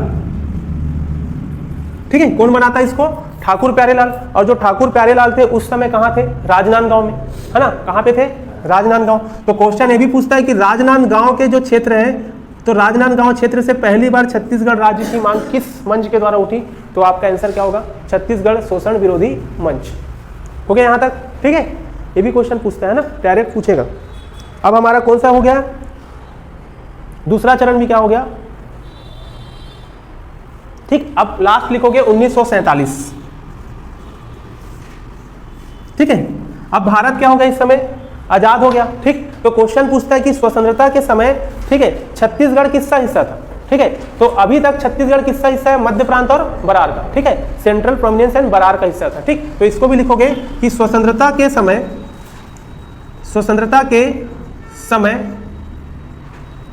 छत्तीसगढ़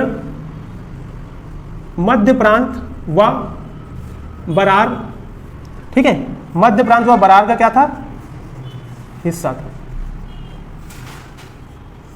ठीक है, अब ये याद रखना आपको, ठीक है, कि जो छत्तीसगढ़, ऐसी क्वेश्चन पूछेगा है ना, स्वतंत्रता के समय छत्तीसगढ़ किसका हिस्सा था, तो आपको डायरेक्ट बताना है कि मध्य प्रांत और बरार का हिस्सा था। अभी तक अलग नहीं हुए, ठीक है, बल्कि उसी में अपन, समझ में आ रहा है, ये हो गया। अब हमारा दूसरा चरण क्या हो गया, पूरा कंप्लीट हो गया। यहाँ तक समझ में आया ना, ठीक है। 18 पढ़े, 24 पढ़े, फिर 25 पढ़े, फिर 39, फिर 46, फिर 47। डेट को आपको याद रखना है, ठीक, इसी क्रम में बढ़ते जाना है, ठीक। तो तीसरा चरण, टाइम हो गया क्या, टाइम कितना है, ठीक, हो जाएगा 15 मिनट, पूरा पढ़ा देता हूँ ना, ठीक, लास्ट तक 15 मिनट में हो जाएगा। अब नेक्स्ट हेडिंग डालोगे तीसरा चरण, ठीक, तीसरा चरण राज्य निर्माण का तीसरा चरण हेडिंग रहेगा, ठीक। अब राज्य निर्माण का जो तीसरा चरण है ये आपको लिख लो 1947 से लेकर 1956 के बीच वाला, 1947 से लेकर 1956 तक, ठीक है, 47 से लेकर कहाँ तक, 56 तक, ठीक। तो अभी जो मैं बताया ना, ठीक, क्या बताया कि 1947 में भारत किसका हिस्सा था, मध्य प्रांत और बरार, ठीक। क्वेश्चन पूछता है कि एक योजना लाए थे, माउंटबेटन योजना, ठीक है। तो माउंटबेटन योजना के तहत जब भारत आजाद हुआ था 15 अगस्त 1947 को, तो उस समय छत्तीसगढ़ किसका हिस्सा था, तो आपको आंसर क्या करना है, मध्य प्रांत और बरार, ठीक। उसके बाद इसमें सबसे पहला आप लिखोगे आप 1953, ठीक है, 1953। तो 1953 है, ठीक, 53 है ना, ठीक। तो 1953 में हुआ था राज्य पुनर्गठन आयोग का गठन हुआ था। किसका गठन हुआ था, राज्य पुनर्गठन आयोग के समक्ष मांग रखी गई, ठीक है। मतलब राज्यों का निर्माण चालू हो गया था, उनका पुनर्गठन करने के लिए एक आयोग भी बना दिए थे, राज्य पुनर्गठन आयोग। तो उसी आयोग के समक्ष छत्तीसगढ़ के लिए क्या रखे, अपन मांग रखे, ठीक है, क्लियर है। इसी आयोग ने ही 1 अक्टूबर 1953 को, ठीक है, आंध्र प्रदेश राज्य का क्या किया था, गठन किया था, ठीक है। और किस आधार पर किया था, भाषाई आधार पर, ठीक है, भाषाई आधार पर क्या किया, इसका गठन किया, ठीक है। ये चीज को याद रखोगे कि आंध्र प्रदेश का गठन, ठीक है, क्लियर है, भाषा के आधार पर और राज्य बनाने के लिए 1953 में, है ना, समझ में आ रहा है। एक आयोग था राज्य पुनर्गठन आयोग, इसके अध्यक्षता कौन किया था, तो याद रखोगे फजल अली, ठीक है। अध्यक्षता किसने किया था इस आयोग की, तो उसका नाम था फजल अली। इन्होंने क्या किया, अध्यक्षता किया, ठीक है। फजल अली क्या हो गए इसके अध्यक्ष, ठीक है, ठीक। अब यहाँ के लोग देखो, भाषा के आधार पर गठन हो रहा था कि 1953 में भाषा आधार पर आंध्र प्रदेश को बना दिया। तो छत्तीसगढ़ के लोगों ने भी अपनी बोली के नाम पर क्या किया कि भाई हमारा बोली भी क्या यहाँ का अलग है, तो हम लोग को भी क्या कर दो, अलग से राज्य दे दो। समझ में आ रहा है, ठीक, क्लियर है। तो इसके लिए ना दो लोगों ने मांग रखी थी, ठीक। तो एक तो थे, कहां पे रखे थे, ठीक, दो लोग थे, ठीक। एक तो याद रखना नागपुर के मोरे भवन, नागपुर के मोरे भवन में एक सभा हो रही थी, नागपुर के मोरे भवन की सभा में, समझ में आ रहा है, नागपुर के मोरे भवन में क्या हुआ है, एक सभा हो रहा था, ठीक है। इस सभा की जो अध्यक्षता है ना, इस सभा की अध्यक्षता करने वाले थे सुंदर शर्मा है क्या नाम था, सुरेंद्र शर्मा ना, इसका नाम याद रखोगे आप, सुरेंद्र शर्मा, ठीक है। छत्तीसगढ़ बोली के आधार पर गठन कर रहे हैं, ऐसे करके लोग मांग करने लगे, क्योंकि आंध्र प्रदेश का गठन भाषा के आधार पर हुआ था। तो उसी आधार पर नागपुर के मोरे भवन में एक सभा हो रही थी इसी समय, तो उसमें अध्यक्षता करने वाले थे सुरेंद्र शर्मा, और इन्होंने बोला कि हमारा छत्तीसगढ़ को भाषा के आधार पर क्या करो, अलग करो, ठीक। और ऐसे ही मांग, है ना, खूबचंद बघेल ने भी किया। कौन किया, खूबचंद बघेल छत्तीसगढ़ के, है ना, किसान नेता थे। तो ये भी पूछता है कि खूबचंद बघेल भी इसमें शामिल थे। ये दो लोगों का नाम याद रखोगे। 1953 में, ठीक। अब इस आयोग के समय क्या कर लिया, अपन मांग कर लिए, ठीक। अब आयोग क्या करेगी, अपनी रिपोर्ट देगी, ठीक है। तब आयोग ने 1955 में अपनी रिपोर्ट दी, ठीक है। और इस रिपोर्ट में उन्होंने राज्य निर्माण की जो प्रक्रिया है उसको क्या कर दिया, ठुकरा दिया, मतलब मना कर दिया कि हम लोग छत्तीसगढ़ राज्य को भाषा के आधार पर गठित नहीं कर सकते। ठीक, लेकिन मांग रखे थे अपन। ठीक, तो कौन मांग रखा था आपको बताना है कि सुरेंद्र शर्मा थे और खूबचंद बघेल थे। ठीक,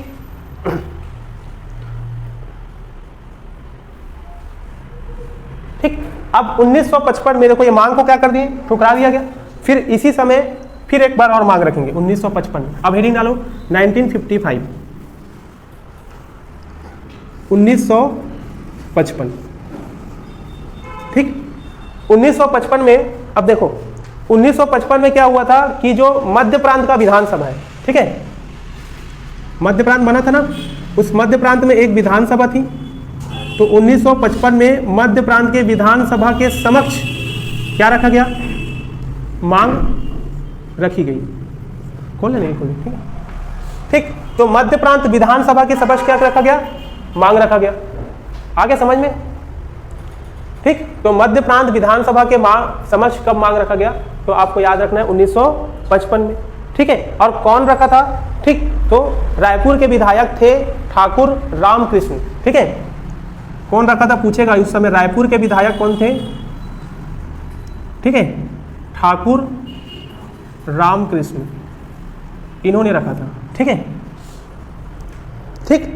अब विधानसभा में पहली बार मांग रखा कब, ठीक, तो क्या आंसर करोगे 1955 में। और यही 1955 में जो विधानसभा में जो मांग रखा गया, यही प्रथम विधायी प्रयास था ना, कि मतलब पहली बार कानूनी तौर पर, समझ में आ रहा है। अभी तक तो केवल मुंह से बोल रहे थे कि राज्य चाहिए राज्य चाहिए, ठीक, लेकिन अब आरक्षण वाला देखो अब पारित होगा कि नहीं होगा, कल आएगा, उसके लिए विधेयक लेकर आएंगे, ठीक। अभी तक तो बोल रहे हैं देंगे देंगे, ठीक, तो वही चीज ये हो रहा है कि अब क्या करेंगे, विधायक को लेकर आएंगे और पारित होगा तब वो विधायक बनेगा, है ना, बिल बनेगा, ठीक, तो एक्ट बनेगा। तो इसके लिए पहला प्रयास कब किया गया, तो आपको याद रहेगा 1955 में, ठीक। अब देखो 1955 के बाद क्या होगा, डेट आएगा 1956।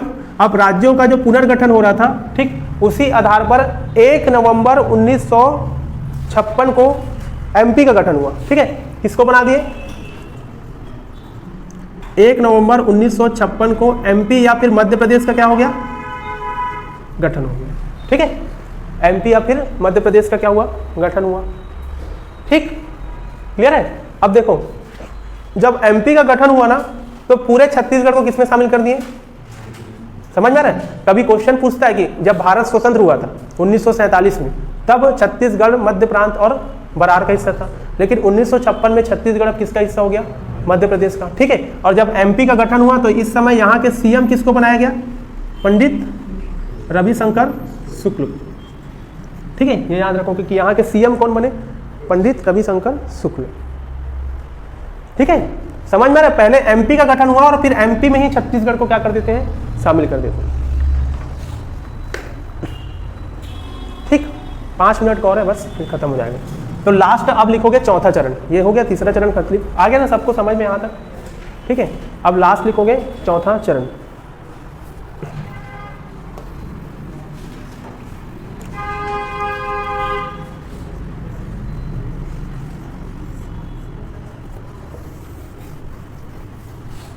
अब देखो जो चौथा चरण था वो आप लिख लो 1956 से लेकर पूरा 1 नवंबर तक, जब तक राज्य नहीं बनेगा, ठीक है। तो 1956 से लेकर 1 नवंबर 2000 तक, ये याद रखना है आपको, ठीक हो गया। अब देखो 1956 में फिर आप कुछ कुछ चीजें यहाँ पे लिखते चलो, है ना, कुछ कुछ सभा का फिर गठन किया गया। तो सबसे पहले 1956 में, ठीक, 56 ही तो है क्या, हाँ, ठीक, 56 में छत्तीसगढ़ महासभा का गठन हुआ, ठीक। क्या बनाया गया, छत्तीसगढ़ महासभा, ठीक। अब छत्तीसगढ़ महासभा कब गठित हुआ पूछेगा तो आपसे डेट भी याद रखना, 28 जनवरी 1956 को। कब हुआ था, 28 जनवरी 1956 को गठित हुआ था ना, ये डेट को भी आपको याद रखना है, ठीक। अब इसको गठित कौन किया था, ठीक है, कौन किया था बोलेगा तो, है ना, खूबचंद बघेल ने, खूबचंद बघेल। और कहाँ पे किए थे बोलेगा तो, कहाँ पे किए हैं, राजनांदगांव में, राजनांदगांव के क्षेत्र, ठीक है। छत्तीसगढ़ महासभा का गठन, ठीक है, कौन किया था पूछेगा तो खूबचंद बघेल ने। और कहाँ पे किए थे बोलेगा तो ठीक है। और इसकी अध्यक्षता भी कौन करेंगे? खूबचंद बघेल, ठीक। लेकिन इसके सचिव का नाम था दशरथ चौबे। क्या नाम था? दशरथ चौबे इसके क्या है? सचिव, ठीक है। यहां तक क्लियर है? तो 1956 में ये बना छत्तीसगढ़ महासभा, ठीक है। और कुछ पढ़ना है किसमें? ठीक, जियोलॉजी, असिस्टेंट जियोलॉजी के पेपर में आया, ठीक।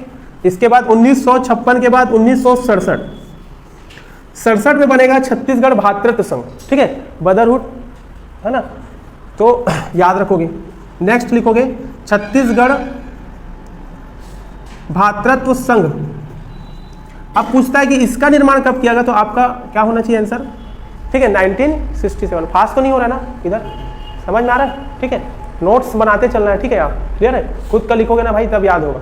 कहीं भी कोचिंग चले जाओ, नहीं, जब तक खुद का नोट्स नहीं बनाओगे जब तक कोई काम का नहीं है, ठीक है ना। पूरा बेकार हो जाएगा। जितना साल कोचिंग करोगे और अगर आप नोट्स नहीं बनाओगे तो आप समझ रहे हो पूरा आपका टाइम वेस्ट, कोई मतलब ही नहीं है पढ़ने का, ठीक। तो छत्तीसगढ़ भातृत्व संघ का है, कब बना था पूछेगा? 67 में। अब इसका डेट लिखोगे, इसका डेट है 16 जनवरी 1967, ठीक है। कब बनाया था इसको? तो 16 जनवरी 1967 में छत्तीसगढ़ भातृत्व संघ की स्थापना हुई, ठीक। ठीक, अब इसको जो बनाए थे उन लोग, 2 लोग प्रयास किए थे बनाने के लिए। एक तो कौन हो गया? खूबचंद बघेल, ठीक है। एक हो गया खूबचंद बघेल हो गए, ठीक। और दूसरा जो है बैरिस्टर छेदीलाल,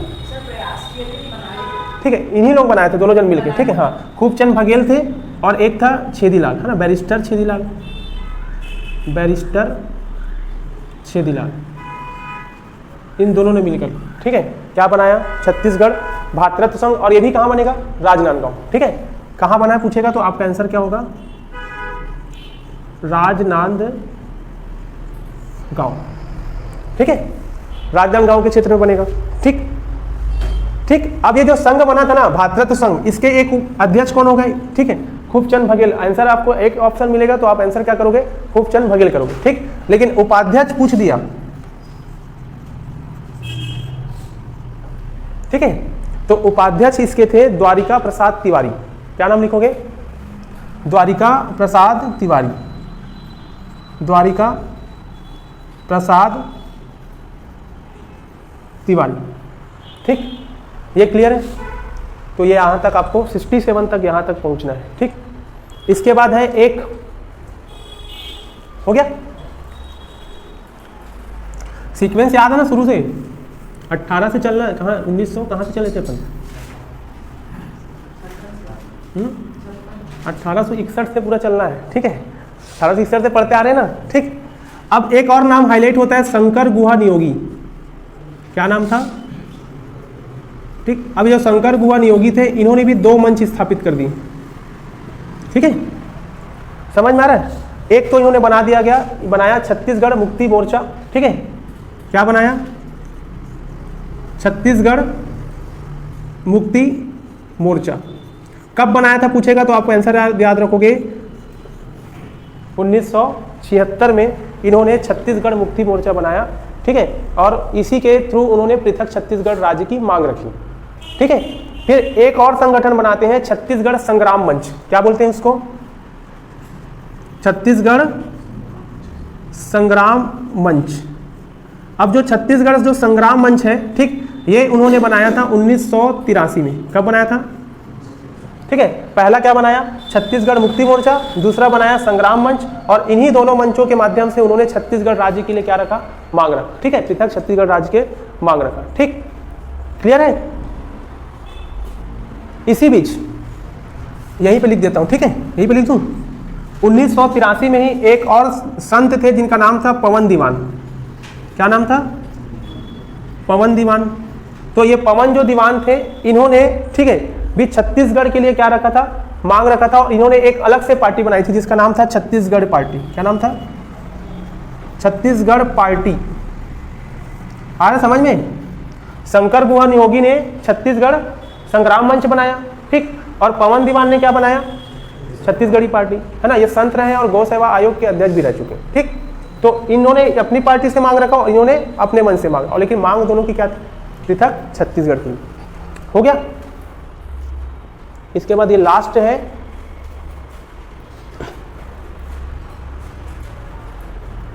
1993, अब हेडिंग डालोगे 83 के बाद 1993, ठीक है 1993। अब देखो 1993 में क्या हुआ था, हो गया। यहां पे भी दो मंच बनाए गए, एक तो बनाया गया सर्वदलीय मंच। क्या बनाया गया? सर्वदलीय मंच का गठन किया गया कब? 1993 में, ठीक है। ये क्वेश्चन पूछेगा आपसे कि जो सर्वदलीय मंच है ये कब गठित हुआ था, तो याद रखोगे 5 अक्टूबर 1993 को, ठीक है। सर्वदलीय मंच की जो अध्यक्षता है ना, ये किया था शायद चंदूलाल चंद्राकर, ठीक है, चंदूलाल चंद्राकर जी, ठीक है। समझ में आ रहा है? कब हुआ था? 5 अक्टूबर 1993 को चंदूलाल चंद्राकर ने किया, ठीक। अब इसी भी जो सर्वदलीय मंच था, ठीक है, इसके साथ साथ एक और मंच बनाया गया जिसको बोला गया छत्तीसगढ़ राज्य संघर्ष परिषद। क्या बोलेंगे? छत्तीसगढ़ राज्य संघर्ष परिषद, ठीक है। छत्तीसगढ़ राज्य संघर्ष परिषद कब बनाया गया, ठीक है, तब भी आपका आंसर क्या होगा? 1993, ठीक है। आगे समझ में? अब इसको कौन बनाया है, ठीक, ये पूछता है, ठीक। जो छत्तीसगढ़ राज्य संघर्ष परिषद, इसको कौन बनाया? चंदूलाल चंद्राकर ने। इसको बनाया विद्याचरण शुक्ल, नाम सुने हो ना? सुने हो नहीं? विद्याचरण शुक्ल, ठीक है, जो एक बार 2013 में एक नक्सली हमला हुआ था झीरम घाटी में, ठीक है, तो उसी में क्या हो गया, ये भी निपट गए, ठीक है। समझ में आ रहा है? तो विद्याचरण शुक्ल मारे गए थे, ठीक। तो वही विद्याचरण शुक्ल क्या है, इस समय बनाते हैं छत्तीसगढ़ राज्य संघर्ष परिषद। हो गया ये अपना 1993 तक क्या हो गया, पहुंच गया अपन, ठीक। अब इसके बाद कौन सा डेट है? 1994 हो गया। आगे देखो 1994,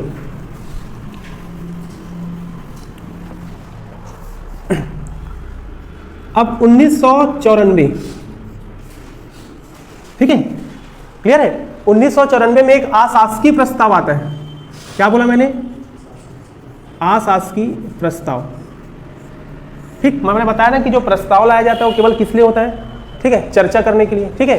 और जब विधेयक लाएंगे तो क्या बनाएंगे? एक्ट। अब ये अशासकीय लिखा है, इसका है ना, इसका मतलब ये है कि इसको ना कोई विधेयक, जो विधायक होते हैं या कोई सांसद होते हैं, वो लोग पेश करते हैं, ठीक। अगर उसकी जगह कोई कैबिनेट का मंत्री पेश करे तो वो क्या हो जाएगा? शासकीय हो जाएगा, ठीक है। क्योंकि मंत्री जो होता है वो क्या होता है? सरकारी आदमी होता है, ठीक है। और बाकी क्या है, वो लोग है ना ऐसा मानते हैं, ठीक है। अगर कोई विधेयक को मंत्री लाए तो वो शासकीय होगा, लेकिन अगर विधेयक को सांसद या संसद लेके आता है, सांसद या फिर विधायक, ठीक है, तो वो अशासकीय होता है, ठीक है। तो इसलिए ये जो है अशासकीय था, ठीक है, क्योंकि उस समय कोई मंत्री नहीं लेके आए थे, बल्कि साजा के विधायक थे कौन?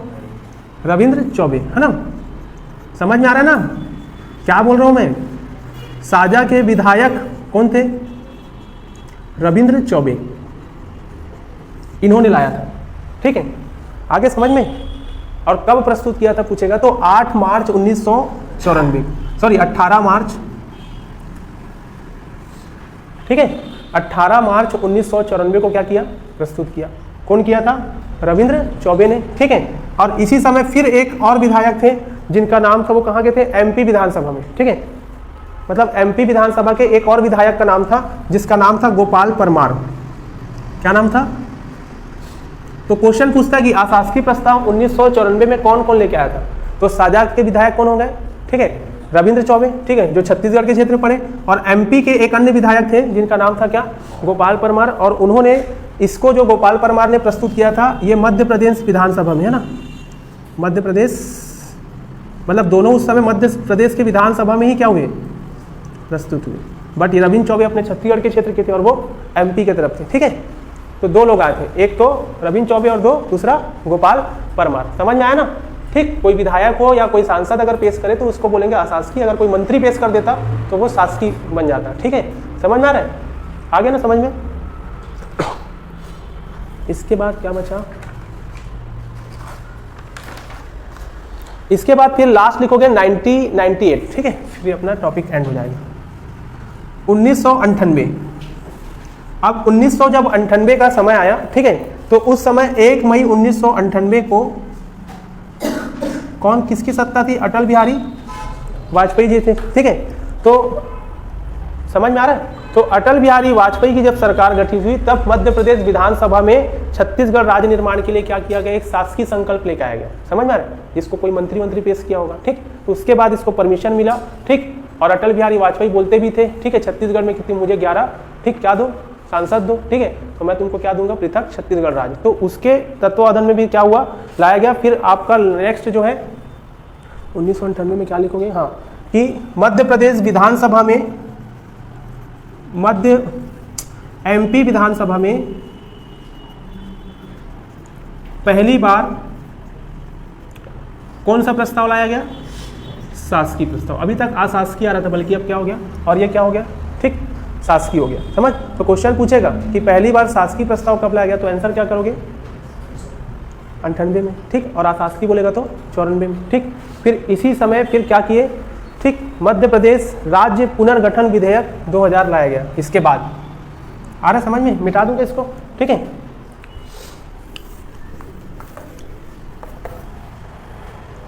इसके पास लाया गया मध्य प्रदेश राज्य पुनर्गठन, ठीक है, क्या बोलते हैं, बिल 2000, ठीक है, क्लियर है। अब इस बिल को कहाँ पेश करते हैं, सबसे पहले डेट याद रखना आप लोग, ठीक। सबसे पहले इस बिल को प्रस्तुत करेंगे कहाँ पे, एलएस मतलब लोकसभा, ठीक है, क्लियर है। तो लोकसभा में कब दिए, तो 25 जुलाई सन 2000 को लोकसभा में दिए। समझ में आ रहा है, 25 जुलाई सन 2000 को कहाँ प्रस्तुत किए, ये हमारा लोकसभा है ना, ठीक है, यहाँ बिल चला गया, ठीक है। अब लोकसभा से क्या हो जाएगा, ये पारित हो गया, ठीक है, समझ में आ रहा है ना। तो लोकसभा से भी पारित हुआ तो उसका भी डेट होगा, तो 25 जुलाई के बाद सीधा एक हफ्ते बाद 31 जुलाई, ठीक है, 31 जुलाई को क्या हो गया, ये लोकसभा से पारित हो गया। आगे समझ में ना, ठीक। अब लोकसभा से पारित होने के बाद दूसरा सदन में जाएगा, तो दूसरा सदन कौन सा है, राज्यसभा, ठीक है, ठीक है। आगे समझ में, 25 जुलाई को प्रस्तुत हुआ, 21 जुलाई को पारित होकर कहाँ चले गया, राज्यसभा। अब राज्यसभा से भी आ जाएगा, तो राज्यसभा से पारित कब हुआ, ठीक है, राज्यसभा में प्रस्तुत किया गया था इसको, ठीक है। यहाँ पे लिख देता हूँ ना इसका, यहाँ पे वाला डेट जो है 3 अगस्त 2000 को राज्यसभा में गया, ठीक है। और फिर वहाँ से पारित कब होगा, कब हुआ, 6 दिन के बाद, है ना। तो 9 अगस्त को कहाँ से हो जाएगा, 9 अगस्त को ये क्या हो गया, राज्यसभा से भी पारित हो गया, ठीक हो गया ना। डेट याद, 25, 31, 3 और 9। अब इसके बाद बिल कहाँ आता है, राष्ट्रपति के पास, ठीक। तो यहाँ से ये बिल आएगा अब कहाँ पे, आपके पास राष्ट्रपति, ठीक है। राष्ट्रपति ने इस बिल पर हस्ताक्षर कब किया करके फूड इंस्पेक्टर के पेपर में आया था, ठीक है। तो 25 अगस्त 2000, कई जगह 28 अगस्त लिखा है, ठीक है, 2 डेट मिलेंगे। 25 अगस्त 2000 एक जगह लिखा हुआ है और एक जगह आपका 28 अगस्त 2000 लिखा हुआ है, और दोनों आंसर को लिया है। मतलब एक पेपर में 25 अगस्त दिया था, 28 नहीं दिया था, एक में 28 दिया था और 25 नहीं दिया था। तो दोनों में से एक डेट आएगा और दोनों में से एक आंसर आपको क्या करना है, चूज करना है। समझ में आ रहा है। उस समय कौन थे, राष्ट्रपति, ठीक है। तो राष्ट्रपति का नाम याद रखोगे, KR नारायण, ठीक है। इस प्रकार हमारा राज्य का क्या हो गया, गठन हो गया। और कौन से नंबर का राज्य बना था, 26वें, ठीक है, समझ में आ रहा है। तो 26वां राज्य बना था हमारा छत्तीसगढ़। ये हम लोग राज्य निर्माण में पहुंच गए, ठीक, क्लियर है। अब कल का टॉपिक रहेगा जिला, कि जो जिले हैं वो कैसे कैसे बने, समझ में। ये तो राज्य बना लिया अपन अपना, अब पूरा एक एक जिले को लेकर, अभी तो 33 जिले तक है, अभी तो पूरा यही सब चल रहा है ना, ठीक। तो 30 जिले तक, पूरा 33 तक अपन क्या करेंगे, पढ़ेंगे। कल एकदम टाइम से आना, ठीक है, 5:30 बजे ही मैं चालू कर दूंगा, ठीक है। और अपन टारगेट यही है कि फ्री का पेपर है, जब तक अपन पूरा छत्तीसगढ़ को खत्म कर देंगे, फिजिक्स, केमिस्ट्री और इन्वायरमेंट को, और करंट अफेयर और इंडिया और उसका करंट अफेयर। कुछ दिन के बाद सुबह भी मन करेगा तो मैं क्लास रख दूंगा, ठीक है, जिसमें मैं करंट अफेयर और छत्तीसगढ़ पढ़ाऊंगा, ठीक है। टाइम जिसमें नहीं आ पाओगे तो वीडियो आपको मैं पहुंचा दूंगा, ठीक है। करंट अफेयर का जो वीडियो है उसमें मैं यूट्यूब में डालूंगा, तो आप देख लीजिए, ठीक है। समझ में आ रहा है, ठीक। तो आज यहीं तक करते हैं अपन, है ना। कल आप लोग आओ, पढ़ के आना एक बार, जो भी पढ़ें, ठीक, ठीक है, यहाँ तक, ठीक। तो आप कल 5:30 को आ जाना, लेके सब लोग, कल टाइम मत वेस्ट वो करना।